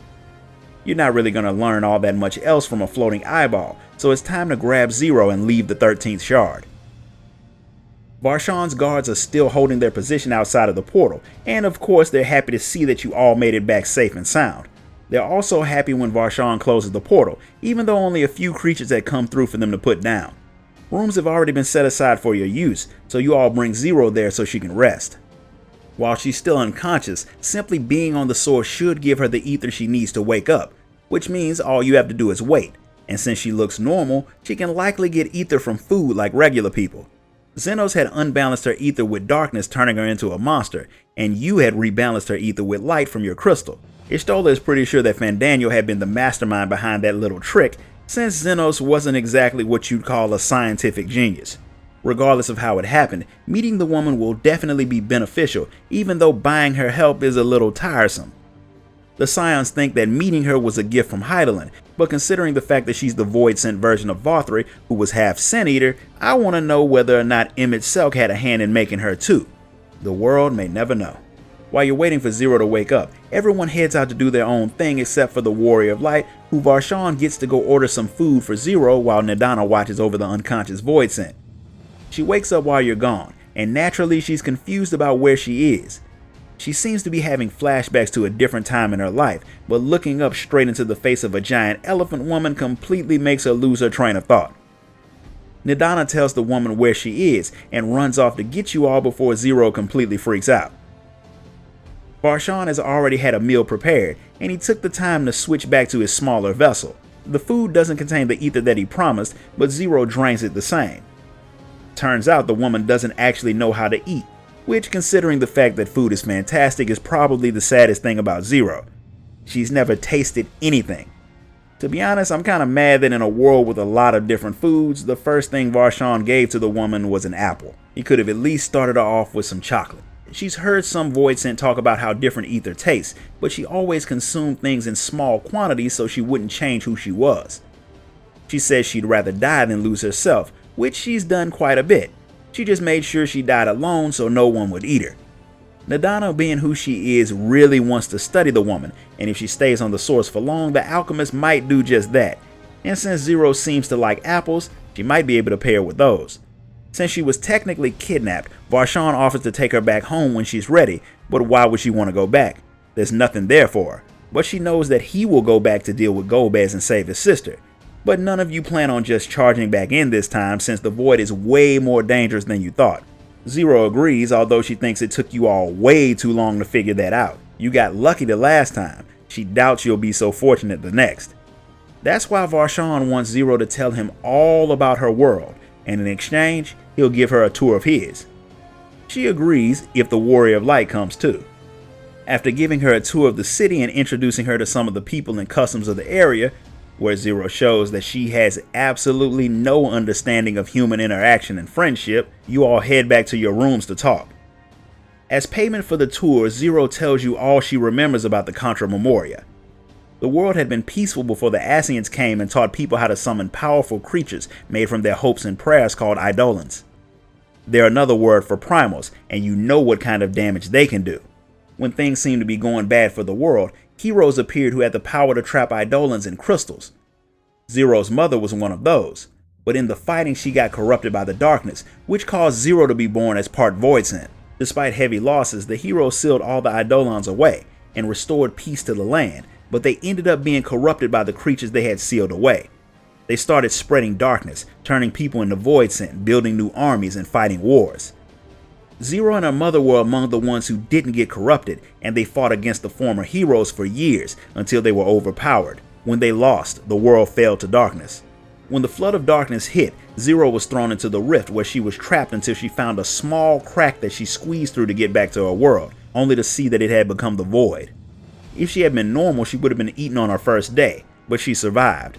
Not like it means much since her world is gone. But this isn't the first time that the Scions have dealt with a damaged shard, and after telling Zero about everything from the sundering to the rejoining and the repairing of the first, Y'shtola and the Scions, who find ways to make already difficult jobs impossible, decide to repair the 13th shard. Zero will help for a price, but since you've drawn Golbez's attention, her price has gone up. Granted, she's willing to accept food as a deposit. Just because she's willing to help doesn't mean things are going to get easier, because Golbez and his two remaining archfiends know that you're going to make your way to his domain eventually. His war is on the horizon, and he doesn't have time to waste on you, but the last two fiends decide to work together to deal with you, which means your next trip into the void will be much, much worse. When the Warrior of Light goes back to Radz-at-Han to check in with Var-Shan, the dragon actually wants to talk to her about Zero. The voidsent had made a deal to trade ether for her help in rescuing Var-Shan's sister, and as part of that deal, he's been paying her in food which she seems to like, and she's eaten enough to have fully recovered from her injuries, which means Var-Shan is ready to head back into the void, if you and the others are. Since there's no point in waiting around, Var-Shan heads off to get Estinian and Y'shtola, as well as switching into his more fight-worthy vessel, while the Warrior of Light goes to find Zero. She wasn't in her room, but she started to like the view from high up in the city, so finding her won't be all that rough. The voidsent woman is staring out at the city in amazement over the fact that the people don't seem to have a care in the world. Even the tiny weak ones aren't afraid of being murdered or eaten. If she were in Ul'dah, she'd probably see an entirely different side of humanity. But Radz-at-Han is a pretty chill city, mainly because they know they're ruled over by a dragon, and if they act up, he could just burn them all alive. Zero's people from the 13th don't have that luxury, as she's pointed out to you on multiple occasions. They make pacts with mortals so they can come to the source and feed, otherwise they'll die. And that's what Zero had expected when Zenos had summoned her, since he pretty much acted like a voidsent anyway. At least he did in all cases except when it came to the Warrior of Light. Zero still can't understand why he was so obsessed with you, but since he's dead it doesn't really matter all that much. She's more interested in why you came to bother her. Once you tell her that you're all getting ready to head back into the void, she's willing to come along with you since that's what she agreed to. So you both head off to meet up with Estinian, Var-Shan, and Y'shtola. Var-Shan is eager to head off, but when you all get ready to set out, something surprises him so much that he switches to his dragon form and uses his ether to call out. For a split second he had felt Ashdaya on the source, which is not normal since she's definitely trapped in the void. But Var-Shan knows his sister and he definitely sensed her, but she vanished. She may have found her way back home but got snatched back before she could do anything. Y'shtola thinks there could be some clues about what happened in the spot where he sensed her, which was somewhere far to the north, which means he felt her somewhere out in Garlemald, so that's where you're all headed. Zero doesn't particularly care where you all go. Since you kept her fed like you said you would, she doesn't mind helping you search in Garlemald or the void. Since it's possible that other voidsent could have come through in the same spot where Varshan sensed his sister, Zero's help would be useful, so no one would think of turning it down. Since you're headed to Garlemald, Estinian calls some of your friends who are there, and you'll all teleport over to meet them. When you arrive in Tertium, you're greeted by the twins, who are obviously Estinian's contacts. They've been in Garlemald since the Scions disbanded, trying to help the people get back on their feet. It's all been total chaos in the nation since it got destroyed, and the people don't really have any leadership, but that gives them the opportunity to build up a new way of life. The people didn't really want anything to do with the twins at first, but we all know that they tend to grow on you after a while, and the people are starting to like them. It doesn't hurt that the allied nations have been sending in supplies that the Garleans really need, so that makes taking foreign aid a lot easier to deal with. Julius and his soldiers have been recruiting people to help restore order, and that's been going well, so all in all, the twins have been making progress. But what they want to know is what made you come there. Once Alice finds out all of the things you've been up to, she's obviously upset that you didn't invite her to that undersea vault you explored, especially since you did bring Grahatia with you. She was busy, but she still wouldn't have minded getting an invite. Regardless, she does question why you think it's a good idea to keep Zero around since she was bonded to Xenos. Zero tells her that she's right to be cautious around her since she is a voidsent, and she might eat her if it turns out to be worth it. But she's not Xenos. When she thinks back on her time serving the man, it actually makes her mad, which goes against her claims of voidsent not really caring about stuff. And that one little interaction is enough for Alice to say that she thinks her and Zero will get along fine. They probably will, but I think Alice needs to work on her process of vetting potential allies. Varshan's not worried about Alice's poor choice in friends. He wants to know if the twins have seen anything weird that could be connected to him sensing his sister in the area. It turns out they have. Over the past few days, they have been having to fight a lot of voidsent that haven't been the weak lower rank kind. They're the ones that need to be summoned. There are people who used an ancient Garlean fighting style that relied on voidsent servants, them being the Reapers, but there are no known Reapers in the area. But just like the one who trained the Warrior of Light, it's not at all impossible for some Reapers to still be working in secret, and it would take a lot of skill and power to open a gate large enough for something of Ashdaya's power to come through for even a second, so it very likely could be Reapers. The twins have already been working on tracking the voidsent to their place of origin, and they found it somewhere in the mountains to the east, but you can't get there on foot, and the weather's too bad to fly. Plus, the area is entirely too big, but the twins had planned on checking out an old self-contained village that was supposed to be the home to a Reaper group. But getting there might be difficult since none of you know the area, so you all head off to see if Julius knows how. Julius is happy to see you after so long, but seeing you with so big of a crew makes him figure out that you're working on something. But since his people aren't hurting for supplies, they won't have a problem helping you all out. It doesn't take much for him to guess that you're all there because of the voidsent. He confirms that the Reapers did have a village in the mountains in a place called the Lapis Manalis caverns. For a while in the past, the Reapers had been a valuable part of the Garlean military, but once Magitech was made, they became less and less respected. When some of them got caught in some anti-government acts, the entire group was outlawed, and from what Julius knows, the village has been abandoned ever since. He can see that the Warrior of Light learned the Reaper techniques from somewhere, and he is curious to find out who taught you.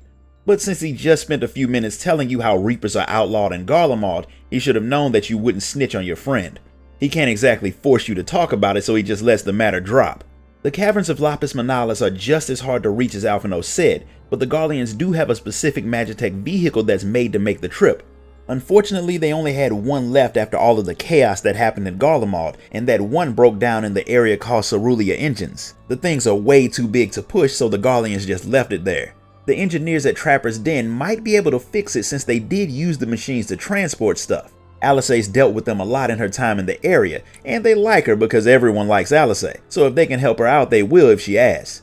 Since there are voidsent popping up all over the place, Alphino wants the Warrior of Light to go with Alice to watch her back, which the Warrior of Light is more than open to do.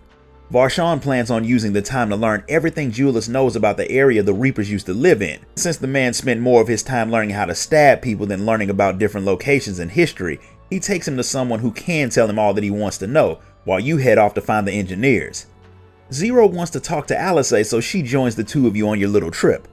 The voidsent didn't have anything overly important to ask. She just wanted to know why the girl was going out of her way to help the Garleans. She can't possibly be doing it without some type of ulterior motive, but Alice is just doing it because she feels like it's the right thing to do. Anything she gets in return is strictly optional. Zero is still struggling with the fact that some people simply act without looking to gain anything. It's a strange way to live, but she actually seems interested in trying to understand it. But for now, you have another mission. The engineers Alice mentioned are more than willing to stop what they're doing to work on the machine that they call the Mammoth for her. The thing is apparently humongous, but he can fix it, so he follows you all back to the camp so you can show him where the Mammoth is. The thing is, he'll need a bit of help getting his supplies and stuff straight since it's a big job. That means he'll need some people to carry stuff. Estinian and Varshan are perfectly fine with doing a bit of heavy lifting, and because it's very likely that the voidsent will attack them while they work, Y'shtola is gonna go and do her whole blow things up thing. They head off to deal with the Mammoth, and since you don't have anything else to do, you go to help the twins with all of their little side tasks. And since Alice answered her questions, Zero will tag along as a way of paying her back. That's not exactly why Alice did it, but she's not gonna complain about the help. Most of the supplies sent to Garlemald come to the camp by airship. After that, they're divided up and brought to the other settlements. And there are still a few supplies that need to be delivered to Tertium. Zero goes with Alphino to do that, while the Warrior of Light goes with Alice to deal with any voidsent that have popped up in the area. They have a habit of attacking people that move down the roads, so the two of you split up and deal with the ones that you find. There are a few not so small ones around that would have given the average traveler a quick trip to the life stream, but the two of you deal with them in the usual fashion. Garlemald isn't exactly safe, and between the constant dangers from the weather, the wildlife, and not to mention the voidsent, it won't be easy to build a safe, self-sustaining society for a while. They likely won't ever become the powerhouse of a nation that they once were, but if the people can get some form of a peaceful life, Alice will be happy with that. Knowing her, she'll probably work herself to death trying to make it come true. She probably would have stayed out hunting voidsent for even longer, but she's curious to see how things are going with Zero and Alphino, so the two of you make your way to Tertium. Zero and Alphino are handing out food, and the whole thing feels oddly familiar to Zero, but she doesn't know why. Alphino gets called away to do a bit of healing for a man whose wife is sick, so Zero is left to do the job by herself, but Julius shows up to keep her company. Since this is the first time he's ever talked to her, he's curious about who she is. He asks if she's one of Alphino's friends, but when he explains that a friend is someone who you hang around just because you enjoy their company and not because you really need something from them, Zero is quick to say that not only does she not have any friends, she probably never will. It's actually a way of thinking that Julius can understand. When the twins had first showed up, he and all of his people saw them and the rest of the Eorzeans as enemies, and they treated them like it, but the twins never did anything but help. Eventually, the people realized that they really were just good people and accepted them as who they were. So he can understand why they would hang out with someone like Zero who tries not to get close to people. They usually end up converting those types of people over to their way of thinking. Zero doubts they'll do it to her, but Julius clearly doesn't believe her. He does do the one thing that always seems to get people on Zero's good side, and that's give her a very delicious looking dumpling. When he cracked it open, I immediately thought of a sloppy Joe and got kinda hungry. They even took the time to animate the steam coming off of it, and even though Zero hasn't really gotten used to the whole tasting things thing, she seemed to really like the giant dumpling. Alice and the Warrior of Light make it there while the pair are still eating, but they don't get a chance to join in because a man who was assigned to guard a transport comes running in screaming about a massive horde of voidsent coming in from the mountains to the east. It's a group bigger than they've ever seen, which means anyone outside of Tertium will be in serious trouble if they don't get to shelter. The twins and the Warrior of Light are already ready to head out and save as many people as they can, but Zero not so much. See, on the 13th, death isn't permanent, and when a voidsent is summoned partially to the source, death isn't permanent. But she's there fully. If she dies, there's no coming back, and she has no reason to risk her life like that for free. Alice understands and she knows that they don't have anything to offer that would be worth the risk, but since he did give her food, Julius asks if she'll at least stand guard at the Tertium. That way more of the people can join the rescue party without worrying about the people they're leaving behind. Zero can live with that, but if no attacks happen at the camp itself, she will stand there and watch everyone who leaves die. That's more than they expected her to do, so the Warrior of Light, Alphino, and Alice head off to go and help Y'shtola and the others first, because that voidsent army will get to them before it gets to anyone else. While the three of you are out, Julius gets a call saying that one of his units that was transporting supplies to Camp Broken Glass hasn't made contact. Julius is pretty sure that they've come in contact with voidsent, so he decides to head out to check on his men. Zero is pretty sure that if they have been attacked, Julius will die if he goes alone. He knows that, but he can't abandon them, so if he dies trying to help them, he's fine with it. Seeing that the man has no problem throwing his life away to attempt to help his people, Zero decides to go out there and check on the unit in his place, mainly because she won't be able to pay him back for the dumpling if he dies. He doesn't want to let her do it, but she's the best chance his people have, so he agrees, and Zero heads off. She finds them right when they're about to get eaten, and she steps in to save them. The voidsent are confused about why one of their own would get in the way, but they only care a little bit because they have no problem killing a voidsent if it gets in the way of their meal, and there are a lot of them. Zero, being almost as cool as Estinian and probably as strong, is able to bring a lot of them down, but one shows up that's on a whole different level from the others, and Zero's overpowered. To make it worse, even more stronger creatures are closing in on her, which makes her wonder just how big of a void gate got opened. But that doesn't matter to her because she passes out, and she's pretty sure she'll never wake up again. That moment, being completely helpless and alone facing enemies, reminds Zero of a time during the Contra Memoria, where she faced 3 Memoriads who were coming to her village to take it over. She held her own for a while, but fighting alone, she wasn't strong enough to keep them out. She needed help, but when she called out for it, no one came to her aid, and the situation was playing out the same way again. But that final blow never came, and when she opens her eyes, she sees that this time help did come in the form of Alice, Alphino, and the Warrior of Light. To nobody's surprise, Y'shtola, Estinian, and Var-Shan were more than enough to deal with the creatures that attacked them, so the twins, with the Warrior of Light tagging along, were able to go help Zero. A little bit of healing from Alphino gets her back on her feet, and the 4 of you get to work on the voidsent. The creature Andromelos is nearly on par with an archfiend, but with the 4 of you fighting together, you all bring him and the seemingly endless number of creatures he brought with him down. Zero can't believe you all found her out in the middle of nowhere like that, but Julius had been so worried about it that he had called the twins to let them know where she'd went. She's having a hard time getting used to people actually caring about her, but she's happy that they did. Alphino's healing keeps her on her feet for long enough for her to make it back to Tertium, where she would have fallen on her face if Julius hadn't caught her. Something he promises that she doesn't have to pay him for, since he's pretty sure he owes her for his own life and that of his men. So he takes her in the train so she can rest while you all wait for the others to get back. That gives Alice some time to figure out why Zero risked her life for Julius like that, because there was no way that one dumpling, no matter how delicious it was worth that risk. All it really took for Zero to get back on her feet was a bit of food, and she's already recovered by the time Estinian and Y'shtola show up. The voidsent that attacked have all been dealt with, and since they don't regenerate on the source like they do on the 13th, there's little chance of another swarm appearing anytime soon. But Y'shtola's pretty sure that there's a void gate somewhere nearby, which would explain how so many voidsent appeared at the same time. That means you need to deal with it. Fortunately, the mammoth craft is nearly fixed, and Var-Shan is with the engineer helping to put the finishing touches on the thing, so you all get ready to go and meet with him. Zero wants to come with you, and she isn't doing it for any type of payment. She's coming solely because she wants to. Just like Julius said it would, hanging around the Scions has made her feel strange, and it got worse when you all saved her life. She's curious to see what comes of it. The twins are going to tag along too, even though that means they'll have to put their other duties on hold for a bit. As long as they stop the voidsent for good, Julius doesn't care, so you all head off to meet up with Var-Shan. When you all get there, the engineer's already put the finishing touches on the mammoth and is ready to go. He's going to pilot the thing for you because he's pretty sure none of you know how to drive it. As soon as you all start heading up the mountain path, large animals start attacking the vehicle. The Scions deal with the not-so-tiny beasts, and they make it to a mountain path that you all have to take on foot. More animals from griffins to yeti try to block your path, but once you deal with them and get on the path to the Reaper settlement, you find out really fast that the voidsent are definitely coming from there. But that's not all. The Reapers had their own training system in the form of a scantily clad Reaper android that makes for a pretty nice sparring partner. And it also explains why the Reapers were so strong, especially since when you win the fight, the droid gives you a rank of 12, meaning you were about as impressive as a floating eyeball. When you reach the deepest part of the place, you do find a void gate, and it was opened by none other than the archfiend Cagnazzo. He was waiting for you all because he wanted a good fight. He gives everything he has to bring your group down, and since he's fully stepped onto the source, he is definitely not a pushover, but the Scions defeat the archfiend. Before he dies, Var-Shan wants the voidsent to tell him about his sister and why he felt their presence on the source.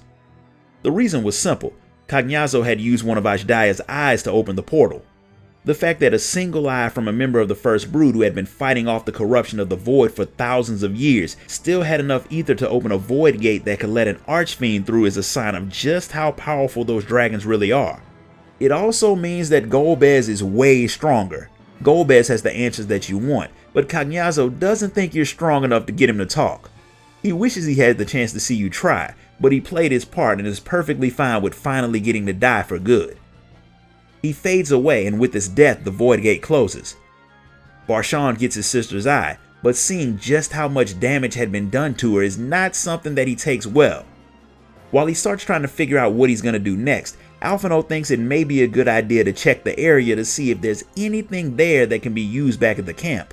Alice goes with him while the rest of you try to figure out why the Reapers decided to live in that very unsafe place. The location should have some significance, and whatever it is could have been the reason why Cagnazzo decided to open his void gate there. Way back during the time of the Allegan Empire, Zan had opened a massive void gate with the power of the Crystal Tower. So with the right amount of ether, a void gate could be opened from the 13th side, which explains why the Dragon Eye is nearly completely out of ether.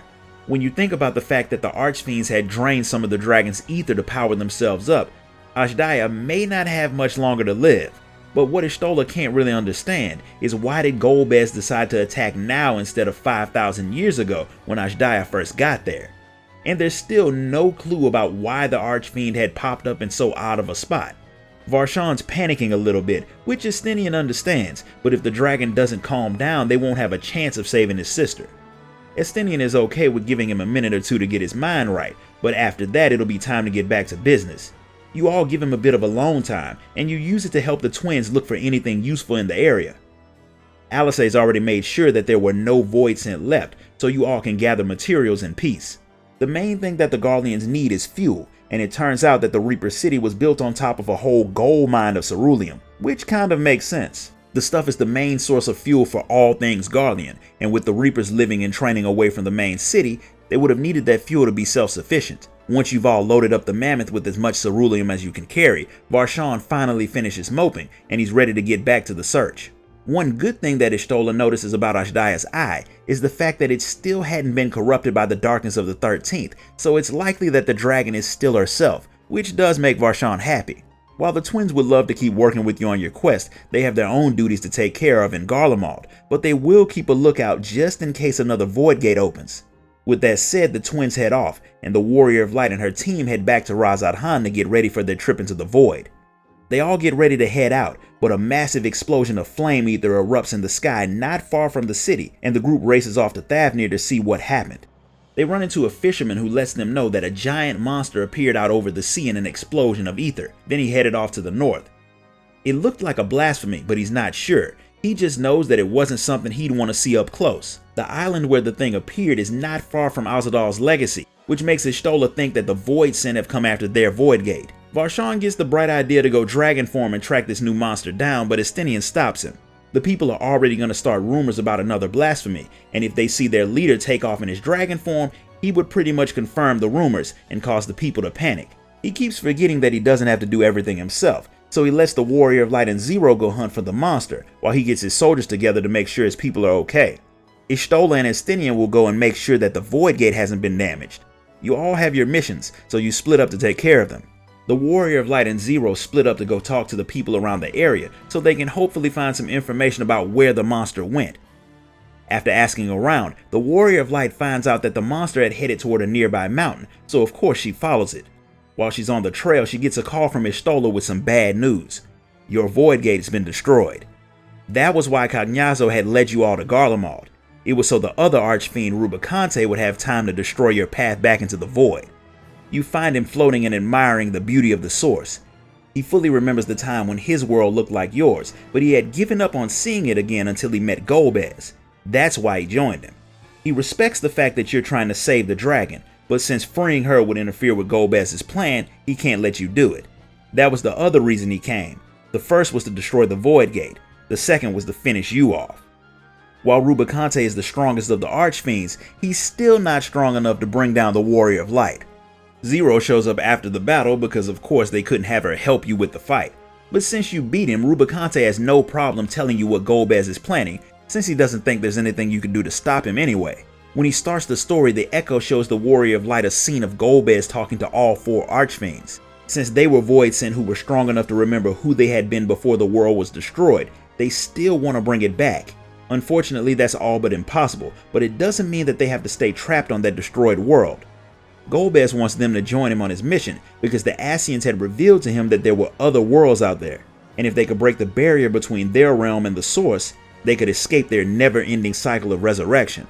All of the archfiends were down for invading another world, and since they were willing to work with him, Golbez gave them power and the freedom to carry out their own personal goals to help prepare for the invasion of the source. Zero had no idea that Golbez had planned on taking the source, but she's more surprised to hear that the fiends hadn't served Golbez for any reason other than they wanted to. Rubicante had joined the man to atone for failing to protect his world, and even though it'll mean destroying another world, he's willing to do that to save his people. It's more than worth the price to put an end to their never-ending hunger for ether. Zero doesn't agree. Killing someone else just to save yourself seems wrong to her. She's finally learned that not everything has to be traded for, and she'll try to live the way the mortals do, because even if she's trading ether for everything on purpose, she's still just as much an ether-crazed monster as the rest of the feral voidsent. Rubicante doesn't think she's all that wrong about Golbez's crew having succumbed to the hunger in a different way, but that doesn't change his mission. Regardless, the Archfiend does tell you that Golbez is on the 13th's moon, and that's where he has Ashdaya.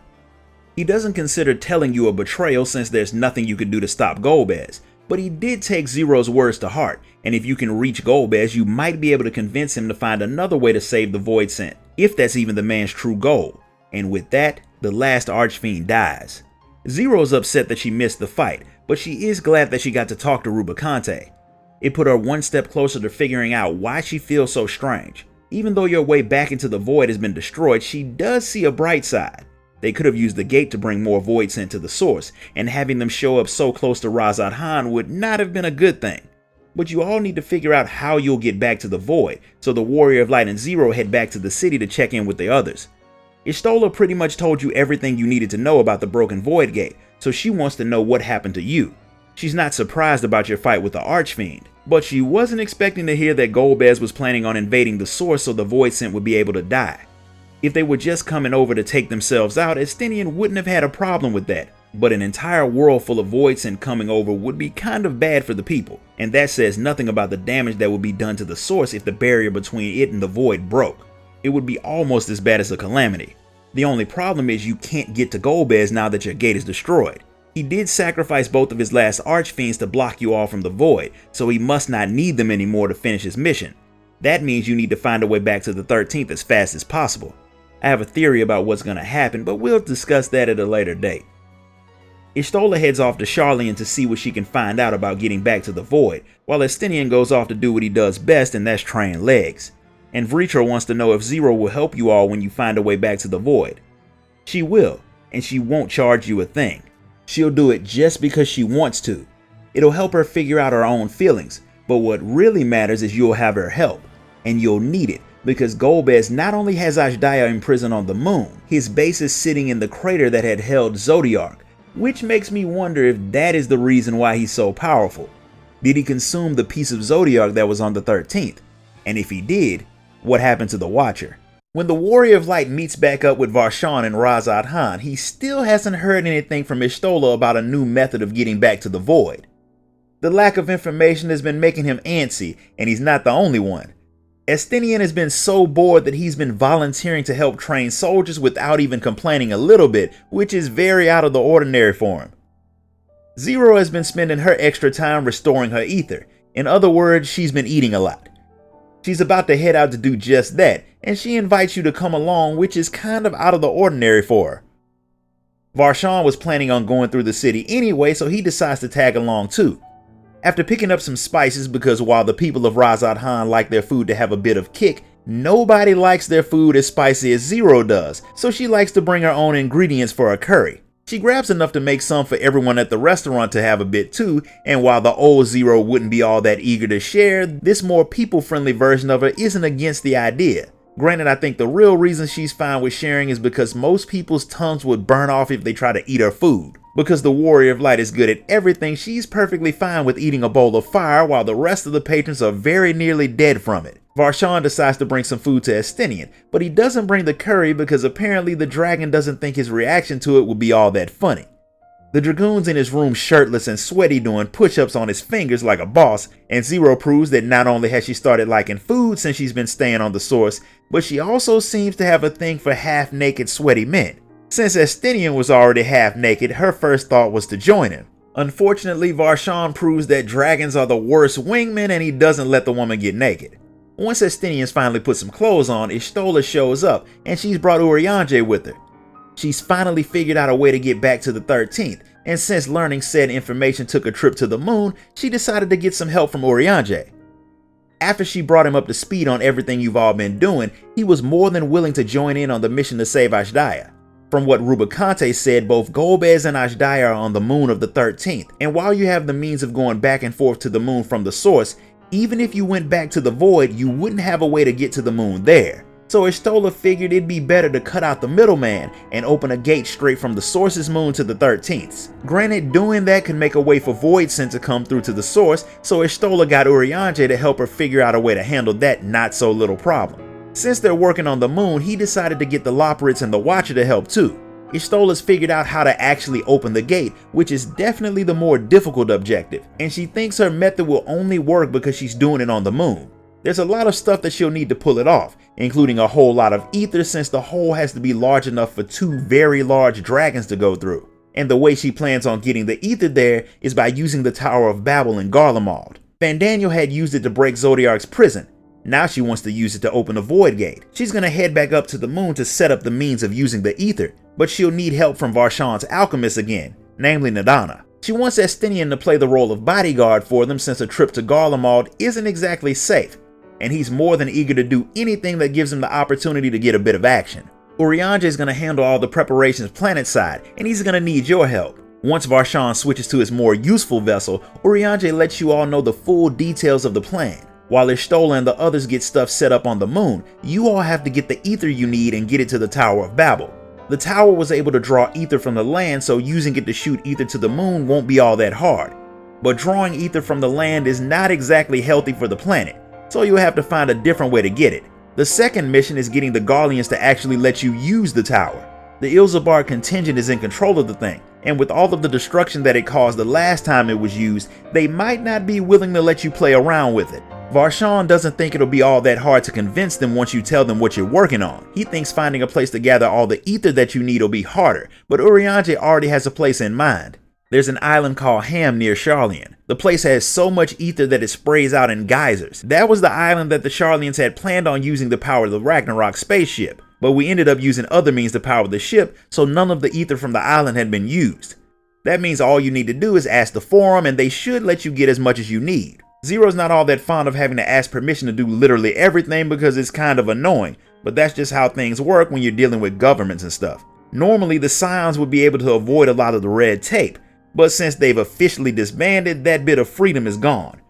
However, you do have access to the students of Baldessian, so you all head to Old Sharlayan to talk to Krau. When you get there, she's in the middle of talking to everyone's favorite gleaner, Erinville. He and Krau swap stories every now and then, and since he travels the world a lot, he constantly sees things that the students would be interested in. He's about to be gone on an extended trip, so he came by to talk to Krau before he left. For once he's not headed off on gleaner business, this time he's going home. He seems eager to head off, but since he knows the islands, Varshan decides to tell him about what you're all working on. It was a good idea to ask him since he's been almost everywhere, but it turns out that one of the few places that he hasn't been is the Isle of Ham.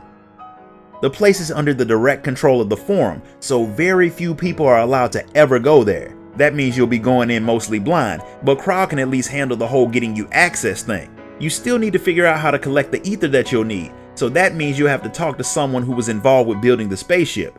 There's a researcher named Margaret who worked on the ship's engines, so she's likely your best bet. And since you'll have to wait for Krau to deal with the forum's paperwork, you all head off to find out how to collect the ether once you make it to the Isle. Margaret, like most sciencey types, is always happy to talk about her work, so she tells you everything you need to know about the special tanks that they made to transport the ether off of the Isle. The things could hold a lot of ether, and she's kind of upset that they never got to use them after they spent all of that time making them. They've been stored somewhere, but she's not exactly sure where since stocking shelves isn't exactly in her job description. The person who does know is the mullet-having mustachioed Lalafell Kokal Dakal. Once you tell him why you need the tanks, he's more than happy to give them to you since you did save the world and all of that. So once Kral finishes with the forum, you'll be good to go. She shows up with Alphino's dad in tow right when Kokal throws some insults at the forum because of course she did. They've agreed to let you go to the Isle, but with the crazy amounts of ether that's flowing through the place, it's basically acted like steroids for the creatures living there, and they've gotten a bit bigger and more vicious. As payment to the forum for letting you go, they want your group to kill as many of the overgrown critters as you can. Zero's surprised that they're charging you so little for the amount of ether that you plan on taking. But the forum owes the students of Baldesion a lot considering you all stopped the final days, and they clearly don't like owing people, so they're trying their best to pay their debt off as soon as possible, which works out fine for you. They've already got your ship ready, so Kokal goes off to load up the tanks while you all get ready to head to the Island of Monsters and Ether. And right before you head off, your crew is joined by none other than Thancred, who it's always good to have around. As soon as the Scions step onto the Isle of Ham, they immediately see why the forum wanted them to clear the place out. While some of the animals are cute like the Coca-Cola bears, most of them are the man-eating type that you see pretty much all over Eorzea. The place has everything from giant wolves to a kraken, so naturally the Scions do what they do best, and that's make living stuff breed less. Once you've made things a lot more safe, Kokal flies in with his crew and load up the tanks with ether. And he's even nice enough to have them shipped to Garlemald for you, which is good since that saves you from having to carry the things.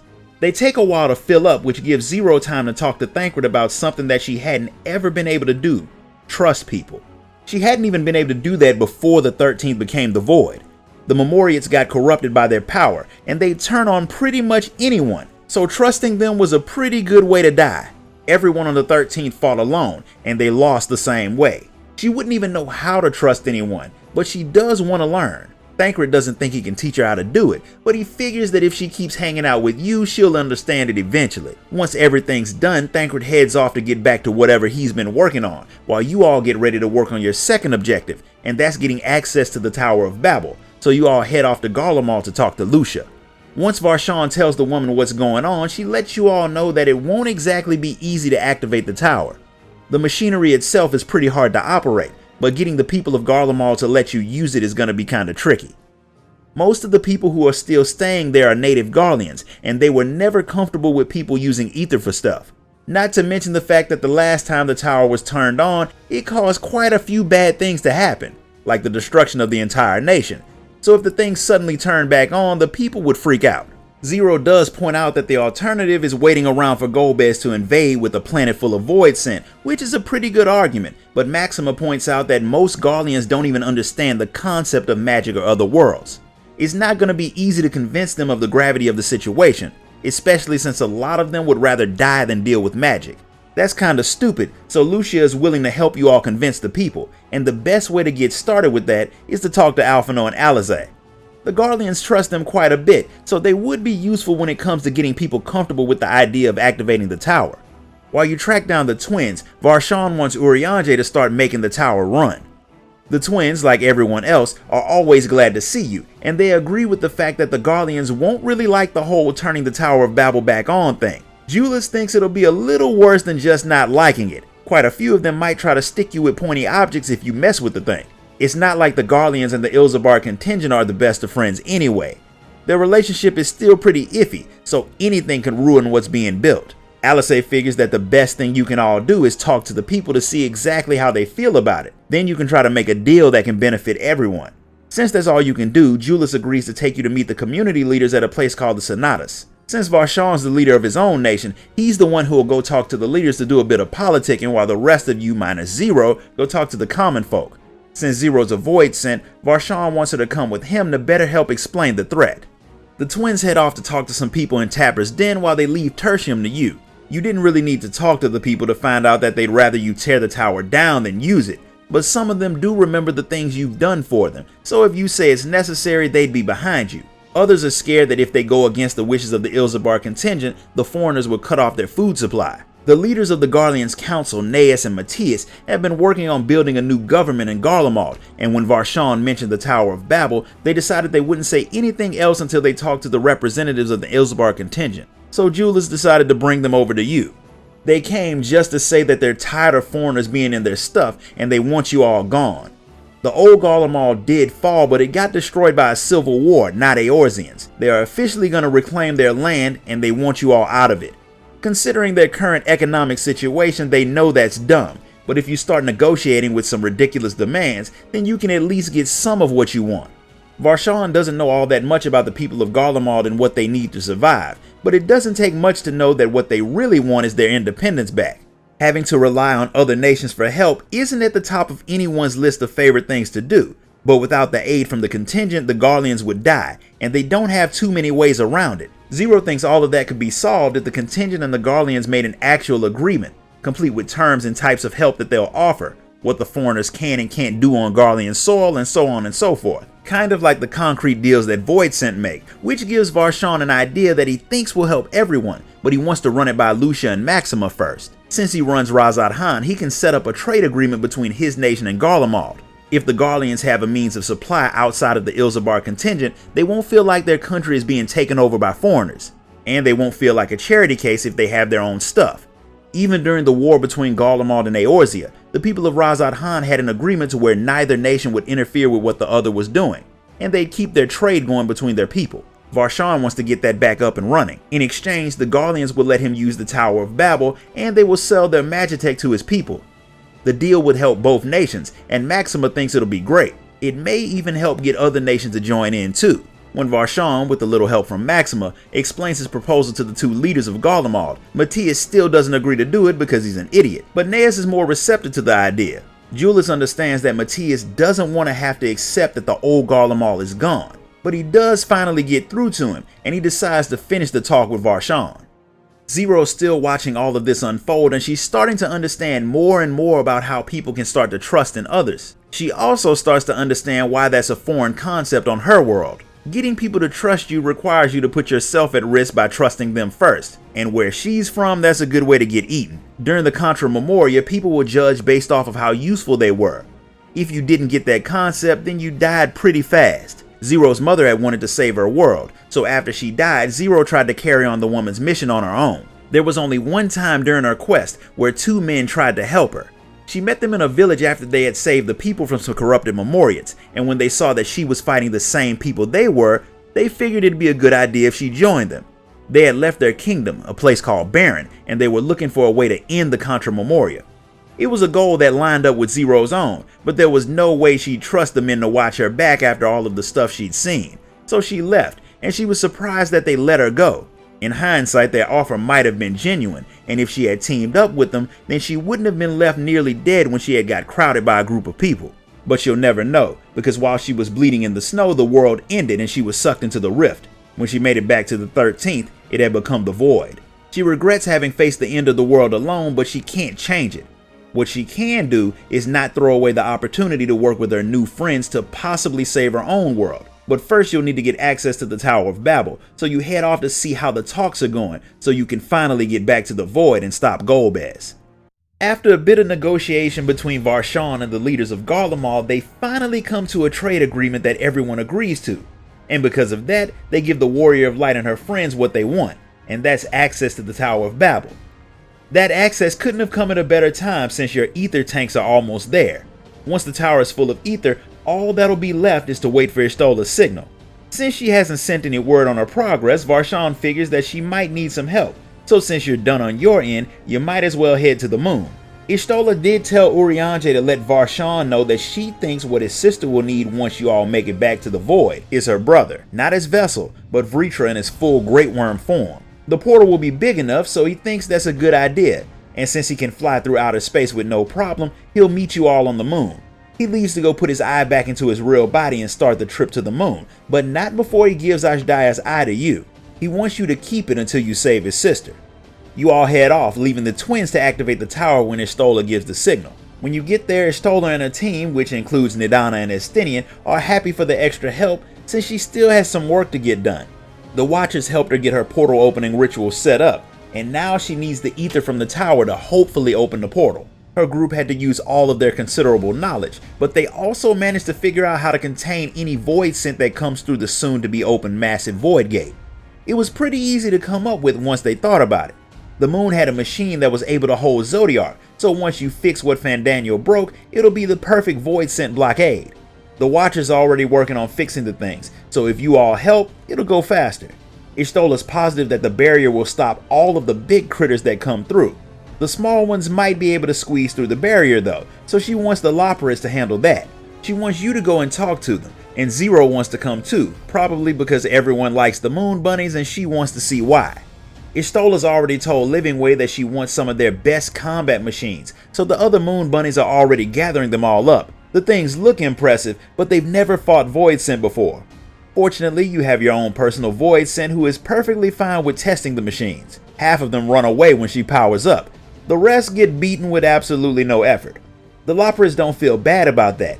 Now that they've seen a voidsent in action, they can make some machines that can do some damage, and they can do it pretty fast. Once they set off to get those upgrades started, Y'shtola calls to let you know that they've gotten everything ready, which means it's almost time to open the portal. Y'shtola gives a call to the twins and they activate the tower, sending over all of the ether. It's a lot of ether, but once it's there, Y'shtola does her job and tears open the biggest void gate ever made. Voidsent immediately try to come through, but the barrier does indeed keep them from passing out of the pit. Reacher finally arrives and he's even impressed with the size of the gate. Y'shtola, being the science-minded catgirl that she is, has been thinking that there has to be something about the source that makes opening portals to the shards possible that the other shards don't have, because they've never tried to merge with each other. She thinks the source is always pulling on the shards because it wants to draw them in, which means the void isn't the only shard that she'll be able to open portals to in the future. That's also why she thinks Hydaelyn was made with the power of light. Light stops things from changing, so her power stopped the source from drawing in the other shards. But since darkness fills the void and it counters Hydaelyn's powers, sometimes bits and pieces of it would break through to the source, making planar fissures. She focused all of the ether you gathered in the direction of the void to help create a really big gate, but she can't use the same technique to open a path to any other shards, so for now we still won't see her getting back to the first to be reunited with her cat daddy boyfriend. None of that is important right now. What is important is dealing with Golbez and saving Azhdaya, so you all hop on the Vreetra's back and fly through the gate. The moon of the void looks way more dead and red than the one from the source, and there's not a voidsent to be seen, which doesn't surprise Zero, since Golbez didn't let many people know where his domain was, let alone hang out there. Vreetra can't sense his sister, so you all spread out and start looking for her. The only place that looks even remotely interesting is the hole where Zodiark was locked up. Somebody's built something down there, so it's probably the best place to look. The place used to hold a fragment of Zodiark, but when you beat him on the source, Y'shtola figured that every fragment of the primal would have disappeared. But she can sense some of his power coming from the hole, which is not a good thing. It's probably not a good idea to go flying into the hole either, but Vreetra senses his sister from inside, so you all head down. Sure enough, you find Azhdaya trapped in a prison. She's out cold, but when you give her back her missing eye, she wakes up and is very surprised to see her brother there. Unfortunately, going back home with him won't be easy since not even a dragon can break the prison that Golbez locked her in. She's been locked up for a while, but she doesn't realize just how much time has passed until she notices her brother is traveling around with mortals, which is more than a little odd for her kind. At least it was the last time she saw him. When she first came to the void, she was weak after fighting so many voidsent, and it wouldn't have taken long for her to turn into one, but Golbez told her that he could stop that from happening. He did, but the price was locking her up and letting his people drain her ether forever. The only way to break the prison is to beat Golbez. She knows more about him than you do, obviously, and she's happy to share the info. For starters, he can't go too far from his domain, otherwise he wouldn't be able to sustain her prison. That's why he usually sends his minions out to do jobs for him. But every now and then he'll head to the surface of the moon and go to a very specific place to the south. Azhdaya doesn't know why, but she figures there's something there that's important to him, which means it's worth you all checking out. And since you can't free Azhdaya yet anyway, you all head off to see what you can find. You actually do find something important, a Memoria crystal, and when you hold it, the echo that you still don't know how to control takes over, and you see through the eyes of a man and his friend named Durant as they kill some corrupted Memoriates. They're on a quest to end the Contra Memoria and save the world, and it turns out that they just so happen to be the same two people who Zero had told you about. You see the moment where she turned down their offer to join them, which was in fact genuine, but they didn't blame her for not trusting them since their world does kinda suck. They had got a summons from their king anyway, so they headed off to Baron. When the vision ends and you tell Zero that the memory had her in it, she figures that the person in the crystal was one of the men she had met. But before she could think about which one it might be, Golbez shows up, and he brought Azhdaya. When Zero sees him, she realizes that he's wearing the same armor as one of the men she'd met that day. He's impressed that she managed to keep her form and her memories for this long, and since she's a Memoriate, he wants her to join him. She's not all that willing to be that man's servant, especially now that she knows what it feels like to fight with actual friends watching her back. Golbez isn't exactly surprised or disappointed by her answer since she doesn't matter all that much as far as his plans go. He knows you all came to save the dragon, and when you had first showed up, he'd planned on killing you right away. He's glad that he didn't since you ended up helping him in the long run by tearing open a very large void gate on the moon and giving Azhdaya hope that he could feed on. Now he can kill you all, and he gets started on that by letting Azhdaya out of his prison. She's instantly consumed by darkness and turned into a dragon voidsent that attacks Vritra. He summons a lot of other voidsent to deal with the Scions, and since he can tell that the two strongest people there are the dragon and the warrior of light, he goes to fight you himself on an arena that he lifts into the sky. Using your extremely useful summon allies from anywhere jutsu, the warrior of light brings in a group of warriors to help her take down the very large Golbez and his shadow dragon. As far as trials go, this one did a good job of becoming my favorite one in this expansion, because Golbez is not a slouch at all. That still doesn't stop him from getting wrecked and shrinking back down to the size of a normal 8 feet tall man. But you winning the fight didn't come fast enough, because Golbez had already set his plans into motion. In the past, there had been a lot of ether in the crater on the moon until it scattered all around the void. But like everything else on the shard, it couldn't pass on to the ethereal sea, so it slowly merged into a super powerful voidsent that's been getting ready to wake up. Now that it has, Golbez throws Azhdaya to it. It absorbs the dragon and bursts out of the pit, having enough power to break through the barrier between the void and the source, so it can free the voidsent from their prison of immortality. Since the thing will be the savior of their world, Golbez names it after a hero from ancient times, Zeromus. A monster made from the fusion of a shard of Zodiac and a great worm is nothing to laugh at, and it proves that when Zero tries to use her power to crystallize it, and he yeets her across the moon.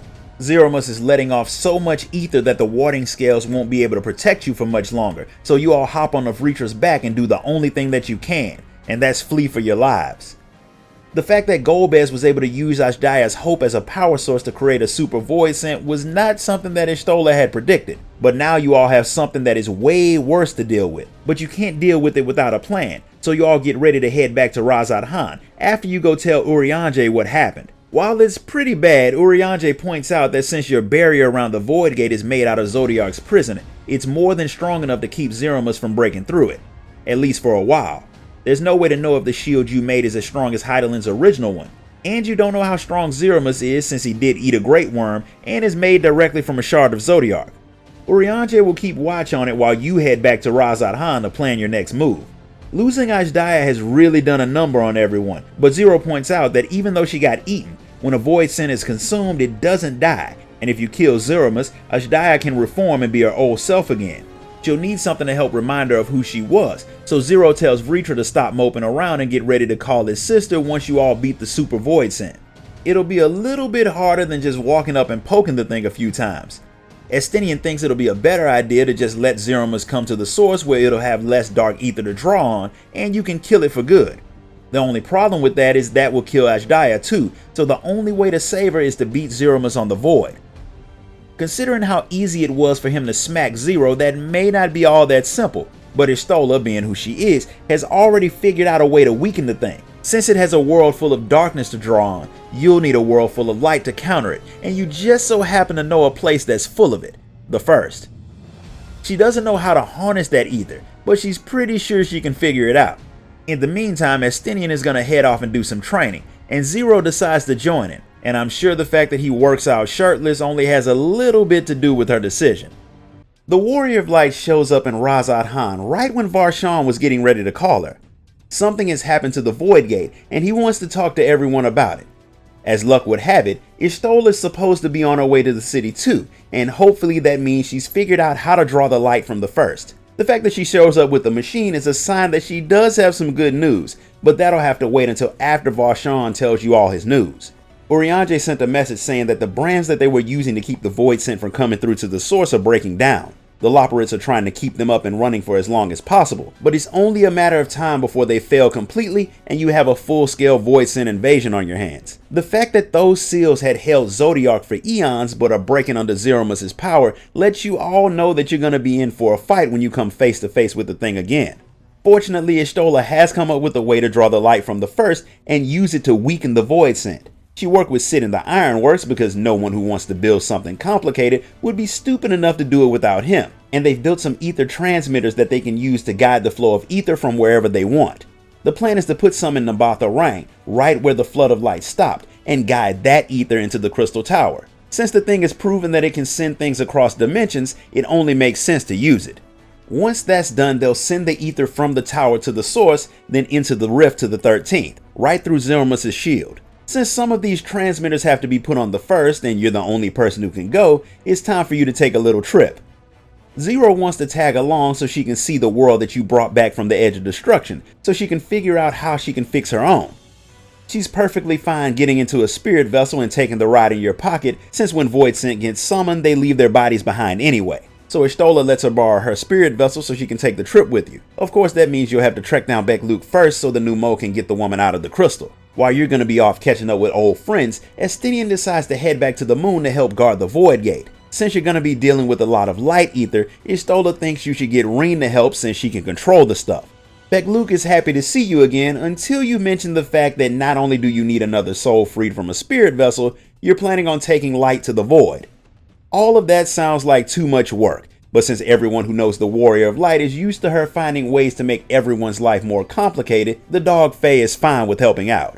While the Fae works on freeing Zero, it tells you where Reen is so you can drag her into your nonsense too. Since you left the first, the girl has been spending all of her time trying to figure out what plants might grow in the empty so that place can start being livable again. That's a good way to spend her time, but she's more than willing to put that on hold to help you with your not so little mission. She doesn't have a connection to Hydaelyn anymore since the primal is more than a little dead, but she can still control light. Since you came to get her for just that reason, that's a good thing. So once Bekluk brings Zero, you all can get started. The new mode doesn't take long to free the woman from the vessel, and since you'll need the Fae to operate the crystal tower for you, it keeps the vessel. Grahatia sent instructions on how to work the thing, so that'll make the process easier. The new Mo goes off to get the process started after Zero makes it pretty upset by offering to let it eat some of her ether as payment for not leaving her stuck in the crystal. Zero was expecting this world of light to be different, but it's pretty much the same as the source. Reen, of course, is more than happy to give the woman a tour of the Crystarium since it's her first time there, and while she likes the city, she's more impressed by the fact that the world had been in the same shape as hers before it got fixed, which makes her feel a lot better about trying to fix her own. Since she's never been to any of the Aetherites on the first, Reen thinks the best way to get to Nabatha-Rang is if you all hop on an Amaro and fly there, but Lena shows up and stops you all from rushing off. Bekluk told her what you all were planning on doing with the light in the crystal tower, and while using it for what you're about to do is possible, having that thing power up in the middle of the city and start shooting out light might scare people to death by making them think the flood is coming again. While you could talk to the people at the Crystarium and get them to be okay with it, that won't do much for the people who don't live there. The different groups only barely started working together, so having the Crystarium start using the crystal tower without telling anyone else what's going on might start a war. Or it could push the other groups toward finding ways to counter the tower if the people of the Crystarium ever get the idea to use it on them. That means you, Reen, and Zero will have to hold off on saving your world and take a trip to some of your old Shadowbringer stomping grounds to let the people know what you're about to do. And your first stop on this tour will of course be Yulmore, where Chinese is still running things. All of this is just an excuse for Zero to see the first and find out that the Warrior of Light is just as popular on that world as she is on the source. But after the people of Yulmore hear your story, they obviously won't object since you are literally the only reason anyone on the entire shard is still alive at all. After Yulmore, you all head off to see Runar and Raktika. He's happy to see you, but he would have liked it if you'd brought Y'shtola. Once he hears that her world is in danger, it's a given that he'll support whatever you're trying to do. While you were visiting friends, Bekluk got the crystal tower ready, so you, Reen, and Zero head to Nabatha-Rang. Lena told Kassar what you were trying to do, and he's already figured out the best place to put the transmitters so they can draw the most ether. And since you had to waste a lot of time going to talk to people, Lena had some of her guards plant your other transmitters, so all you have to do is set up the ones in Nabatha-Rang and then you'll be done. Once you've gotten them all set up, they work exactly how Y'shtola said and start pulling out a lot of light ether from the flood. Seeing all of that ether makes Zero think that if she had it, she could save her world herself. So she does the most big brain thing you could think of and starts drawing the ether into her own body. It immediately starts to kill her because of course it does, but lucky for her, Reen is there to keep her from exploding. She still thinks that if she can carry some of that light in her own body, she'll be able to start fixing her world, which she's not wrong about, but she'd never be able to contain that power on her own. Of course, Reen can help her absorb it safely, similar to what she did for you back in Shadowbringers, as long as the woman doesn't do what you did and try to absorb all of it. With Reen keeping the woman from exploding, Zero absorbs as much light as she can while the rest gets sent to the Crystal Tower. With that said and done, Beklut puts her back in the spirit vessel and the two of you head back to the source so you can all get ready to launch your final attack on the Void. When you get back from the first, Varshan hits you with some not so good news. The seal around the Void Gate has nearly gone out entirely, so you all need to get ready to attack ASAP. Once Y'shtola gets Zero back in her body, she is happy to see that the light ether that she absorbed is still there, so she didn't lose the power from the trip. That's good, because she'll need it soon. Varshan heads off to switch into his dragon form, while the rest of you hop back to the moon to get ready for your final assault on the Void. Once Varshan makes it, you all head through the portal. The ether around Golbez's base has changed, which makes Zero pretty sure that the man has made some new and not so pleasant surprises for you all. But you all have one for him too, so you set up the ether transmitters and fire all of the light ether you gathered right into the heart of the crater. It makes a hole that's not nearly big enough for Dragon Varshan, but he brought the smaller vessel so he can join you on the inside. He can sense his sister's ether trapped inside of Zeromus, so he's definitely coming with you, and you'll need him because Zero can sense that Golbez filled the place with voidsent. You all jump into the darkness and set off to hunt Golbez down, because you all know that the man won't let you just walk in and finish off Zeromus without doing things to make your job difficult. But before you finish him off for good, Zero wants to talk to him. That part will have to wait because he didn't gather a small number of voidsent. There are a lot of them that you have to cut through. But that's not all. As you fight your way deeper into the crater, the Memoria crystal that you found draws you into the memory of the day Durant and Golbez went back to their capital city right after Zero refused to join them. You help the man fight to protect the villagers from the corrupted Memoriates and their pets, but when you reach the end, Golbez gets corrupted and turns into a monster. So to avoid leaving his friend to roam around as the very thing that they fought against, Durant corrupts himself so he'll have the strength to put his friend down. Since you're playing the role of Golbez in this vision, you have to face off against him. When it's done, Durant strikes down his hero and seals him inside of a crystal before deciding to take over his life and fulfill his wish to help the world. It's very Cloud and Zack from Final Fantasy VII like, where one man takes over the life of a fallen friend and pretends to be him. Now that you've seen what happens, you're all freed from the Memoriate crystal, and Zero finally realizes that the man you all thought was Golbez was actually Durant. The fake Golbez finally shows up to face you again in person. Since the man's primary goal is to save his world, Zero tries to use Naruto's famous Talk no Jutsu to try and reach common ground with the man, since she does want to save the world too, just not by invading another one. She thinks that if they work together they could find another way to do it, and he'd be all for it if she had more power than Zeromus. But since she doesn't, none of what she says means anything to him. Being weak and idealistic doesn't trump power no matter how noble your cause, something that got proven to him in the very battle you relived. He had given up after that, but an Ascian came to him and brought him to the moon where the Watcher lived. The Ascian claimed that him and the other servants of light had given people the powers that had made the Contra Memoria War last so long, so Golbez killed him. Turns out what the Ascian said was a crock of crap, and the Watcher was the only thing keeping the Flood of Darkness from taking the world, so when Golbez killed him, the Flood hit. He's basically Arbert 2.0, but there was no Menphilia to stop the Flood, so the entire world died. The Ascian hadn't planned on destroying the world, but she was like, oops, and left, leaving Golbez to deal with the aftermath. And that moment made him stop trusting people, relying only on his own skills to figure out how to fix what he had started, so he could give his people back the ability to die. Ashdaya showing up had given him the ether he needed to experiment, but what he needed was more power.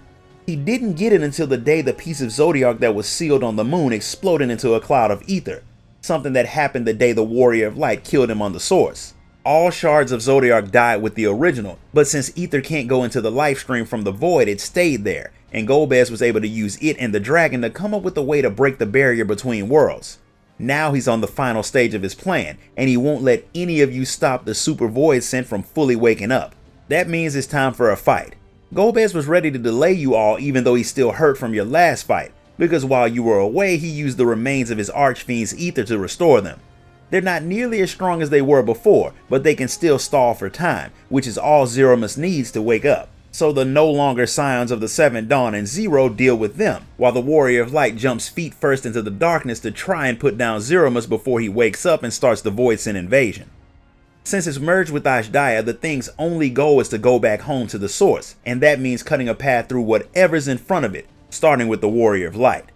The battle against Zeromus is well underway, and using her technique of summoning allies from across space and time, the Warrior of Light gets to work doing what she always does, and that's poking really big creatures with pointy objects. Her and her group manage to slow the voidsent down, but the fact that it just regenerates when it's beaten is not easy to deal with.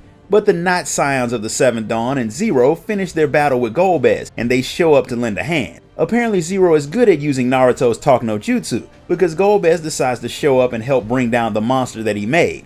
The Warrior of Light's Echo, which finds the worst times to turn on, shows her what had happened in her friend's match with Golbez, and how they managed to turn him. They had beaten him and his reborn archfiends, which gave Zero the chance to talk to the man again.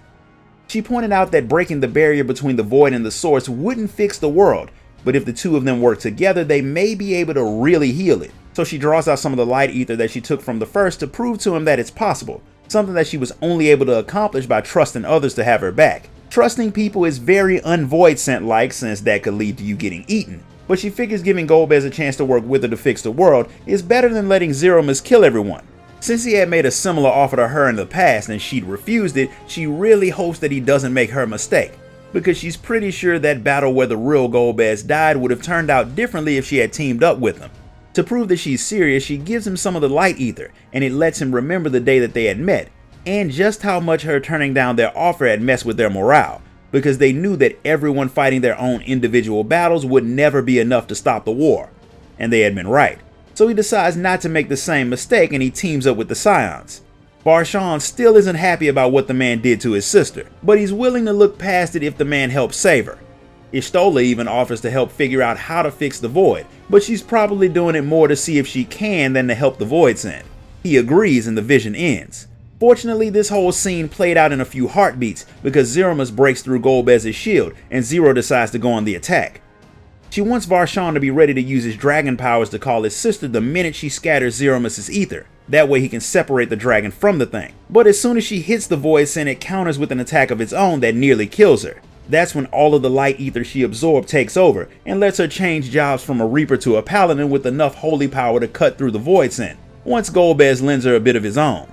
That gives Barbariccia the chance to summon his sister, and she breaks free of Zeromus right before Zero crystallizes the thing. Ashdaya doesn't have the ether left to survive, so Barbariccia gives her the eye that he was using to power his vessel. That gives his sister enough power to form a new, yet a lot smaller body. That also makes him lose control of the vessel, so you all have to carry it out of the crater. With the battle done, Golbez goes to leave since he did kind of cause all of this, but Zero tells him that the fact that he helped in the end makes up for all of that. It really doesn't though. Not at all. And the fact that she, being somebody who he didn't actually do anything to, thinks she has the right to decide that him sucking the life out of Ashdaya for thousands of years, merging her with the voidsent, then trying to make her invade her own world as a monster, can all be wiped away because he blocked an attack for them, is probably one of the stupidest things I've ever heard. But these people all operate on video game logic, so I guess we'll let it go. With the dragon saved and the invasion stopped, everyone is ready to head back home. So for what will likely be the final time, since she's going to get tossed on that long list of characters that get forgotten about, the Warrior of Light, the Dragon, and the Scions, who disbanded in name only, tell Zero goodbye and good luck on her mission to fix the world with Golbez. To help them out a little bit, Y'shtola summons her little water minion without the very childish chant that she had before, and after threatening you all with bodily harm if you ever mention the original again, she gives the thing a new and improved warding scale and gives it to Zero to help you all stay in contact. Since she's not coming back, Zero wants you to take Reen the Memoria crystal that's filled with all of the darkness that had come from Zeromus. If she can draw it out, it might help finish balancing the ether of the first, which should technically help the void too since they're connected. The Warrior of Light gives her the crystals that contain the archfiends, and with that done, you all finally head home. With the threat from the Void over and dealt with, the Scions of the Seventh Dawn head back to the moon of the Source, where Living Way lets them know that a crack had appeared in the barrier between the First and the Source, so everyone who was with her saw you all take down Zeromus. They saw you win, but they didn't see what happened with Azhdaya, so Y'shtola gets her caught up. The dragon's original form was very much dead, but Vritra made her a new body with one of his eyes. Granted, she will have to grow from a baby dragon to an adult again, which could take a very long time. But she's not dead and she's back home, so that's a win. Since Zero stayed on her world to fix it, the Moon Bunnies, who don't really have all that much to do, start thinking of ways that they can help her. But you've done enough, so they tell you to do the one thing that you don't ever seem to want to do, and that's go relax. Since your trip back down will take you through Garlemald, Urianger wants you to let Julius know how everything went, and that Zero won't be coming back. Since he seemed to like the woman more than a little bit, it's only right to tell him. Julius is with the twins when you, Estinian, Urianger, and Y'shtola show up, so you only have to tell the story once. They're excited to hear about the battle and how Y'shtola channeled ether from the First all of the way to the Void, but Julius is kinda bummed that he didn't get to give Zero a proper send-off. Now he has to find another stoic goth chick to crush on. He is happy that things worked out for her, and since she's pushing herself to rebuild the Void, it only makes sense that he puts the same effort into rebuilding Garlemald. With the new trade deal with Radz-at-Han, they're all well underway to getting their nation back up and running, but it will take some time. They wouldn't have come nearly as far as they had without the twins, so Julius and the other Garleans tell them to do what they should have done a long time ago, and that's go home and take a break. Neither of the twins understand the concept of a break, so they decide to use their time off to visit some other nations that don't have any history with Garlemald. That way they can maybe make some new alliances. In other words, they're gonna do the exact opposite of take a break, but they will go back to Sharlayan to plan their next move first, so they might end up relaxing for a little while. Y'shtola figures that you all need to talk to the twins' dad to thank him for his help too with the whole Void situation, so your entire supposed to be disbanded group of Scions head back to Sharlayan together to talk to Fortunato. He's of course happy to see his kids, but once he hears about your whole dragging light ether across shards trick, his first thought is how you all could have blown something important up. But since it didn't happen, he won't dwell on it. But the forum wants Y'shtola to write a full report on what she did, because it will probably be useful for some nonsense in the future. For now, Varshan wants you all to come back to Radz-at-Han for a feast to celebrate the return of his sister. The twins would come, but if they leave right after coming back to the city, their mom would probably kill them. Urianger has something else to do in Sharlayan too, so he's gonna have to pass. And the Warrior of Light has to make a trip back to the First before she does anything else, so she can get Zeromus' crystal to Reen. Since they might need to use the Crystal Tower again, Y'shtola lets you take her spirit vessel back to them too. So you head off to meet up with Reen again to let her know what happened, and to give her Zero's gift. Beck, Luke, Lena, and Reen are happy to hear that things worked out for you, and it turns out that your not-so-little trip around the First helped remind the people of Norvrant why they were working together in the first place, which should help keep tension down between the nations. Reen can feel the darkness coming from the crystal that you brought, and even Beck Luke thinks it might actually be able to do just what Zero said about restoring the empty. But Reen will need to learn more about her own powers first, so she's gonna hold off on the whole plant studying thing for a bit, just so she can spend some time learning what she can actually do.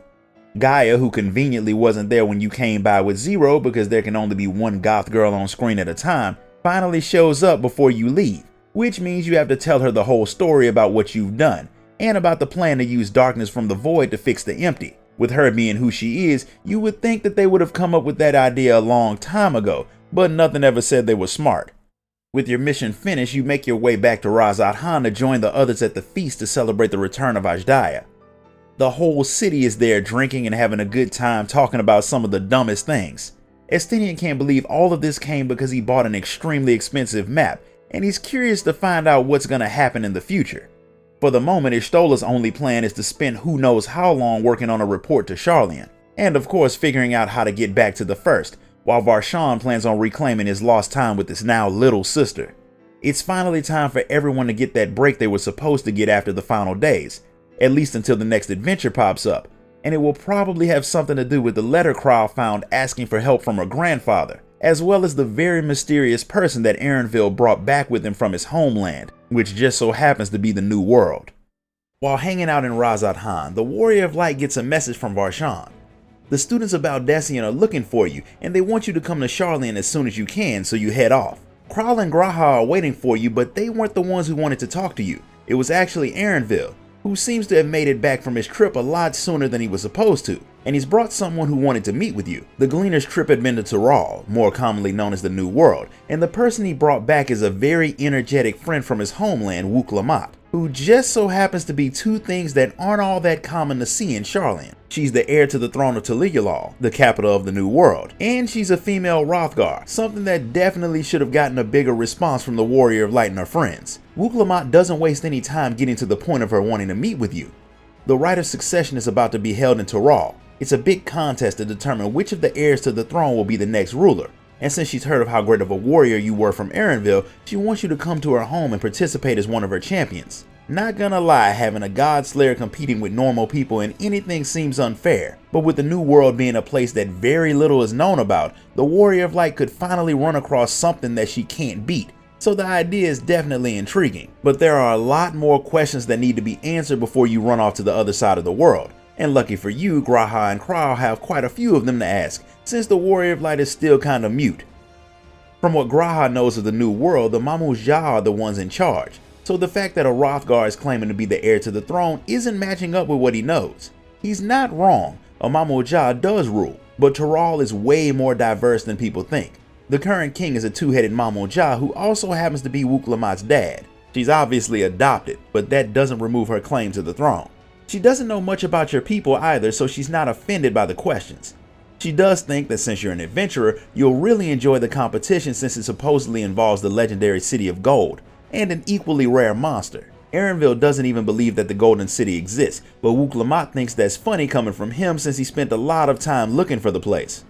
All of this talk of the New World and Golden Cities is extremely interesting to Kral, since it was mentioned in the letter that she found for her grandfather, which means she probably doesn't need all that much convincing to want to take the trip. But Wuk-Lamat thinks it'll be a good idea for you all to get to know each other better before you make your decision, and the best way to do that is to go on a hunt together. The contest for the throne will involve fighting, so she wants to see what you can do and get the opportunity to show off her own skills a bit. It's not a bad idea, and as luck would have it, there was a petition from the researchers on the Isle of Ham. The vast amounts of ether that the place lets off makes the creatures there extremely strong, something you know of from experience, and they've been stirred up by some new beast. The researchers want someone a bit tougher than they are and probably more expendable to come over and deal with the thing. It's a perfect opportunity to fight with your new, overly excited friend. Kral sends you all on ahead while she runs off to get prepared, so the Warrior of Light, G'raha, Erenville, and Wuk-Lamat hop on a boat and ride over to the Isle. The creatures are just as strong and violent as they were the last time you were there, and Wuk-Lamat is impressed by both how well you fight as well as how famous you really are. She had never seen a place like the Isle of Ham, and she's surprised that her brother, who had studied at the Studium without letting anyone know that he was from Tataru, hadn't told her about the place. Granted, not many people are allowed on the Isle anyway, so that makes sense. The only people who likely knew that her brother was from the New World were a part of the Forum, and they have no problem keeping secrets. Plus he was a cat boy, so it wouldn't be hard for him to blend in.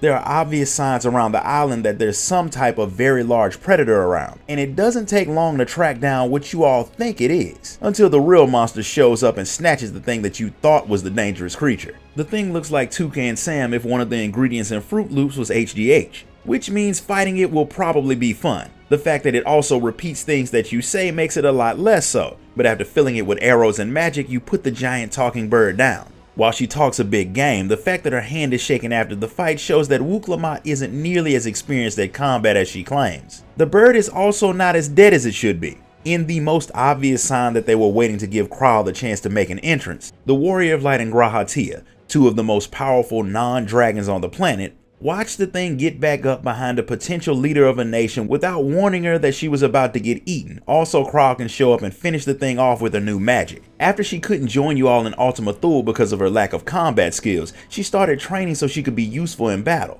and she decided to train in the art of the Archon realm, Pictomancy. She's basically Sai from Naruto, which means she's going to do some very weird and very interesting stuff in Dawntrail. She's extremely focused on making the trip because of the letter that she got from her grandfather. A letter that seems to have been sent by Wuk-Lamat's dad himself. The future Tiger Queen recognizes her father's signature, but she's pretty sure he didn't actually write the letter since it's written in Eorzean, while the people of Tataru have their own language. But the letter does confirm the fact that the City of Gold really exists, and Kral's grandfather really was doing something in the New World. That makes her all the more eager to chat with Wuk-Lamat about her homeland. The woman doesn't mind as long as you all get to eat the giant bird that you killed. You take it to the last stand where they turn it into a very nice meal that you all eat while you get the rest of the details on the situation in the new world.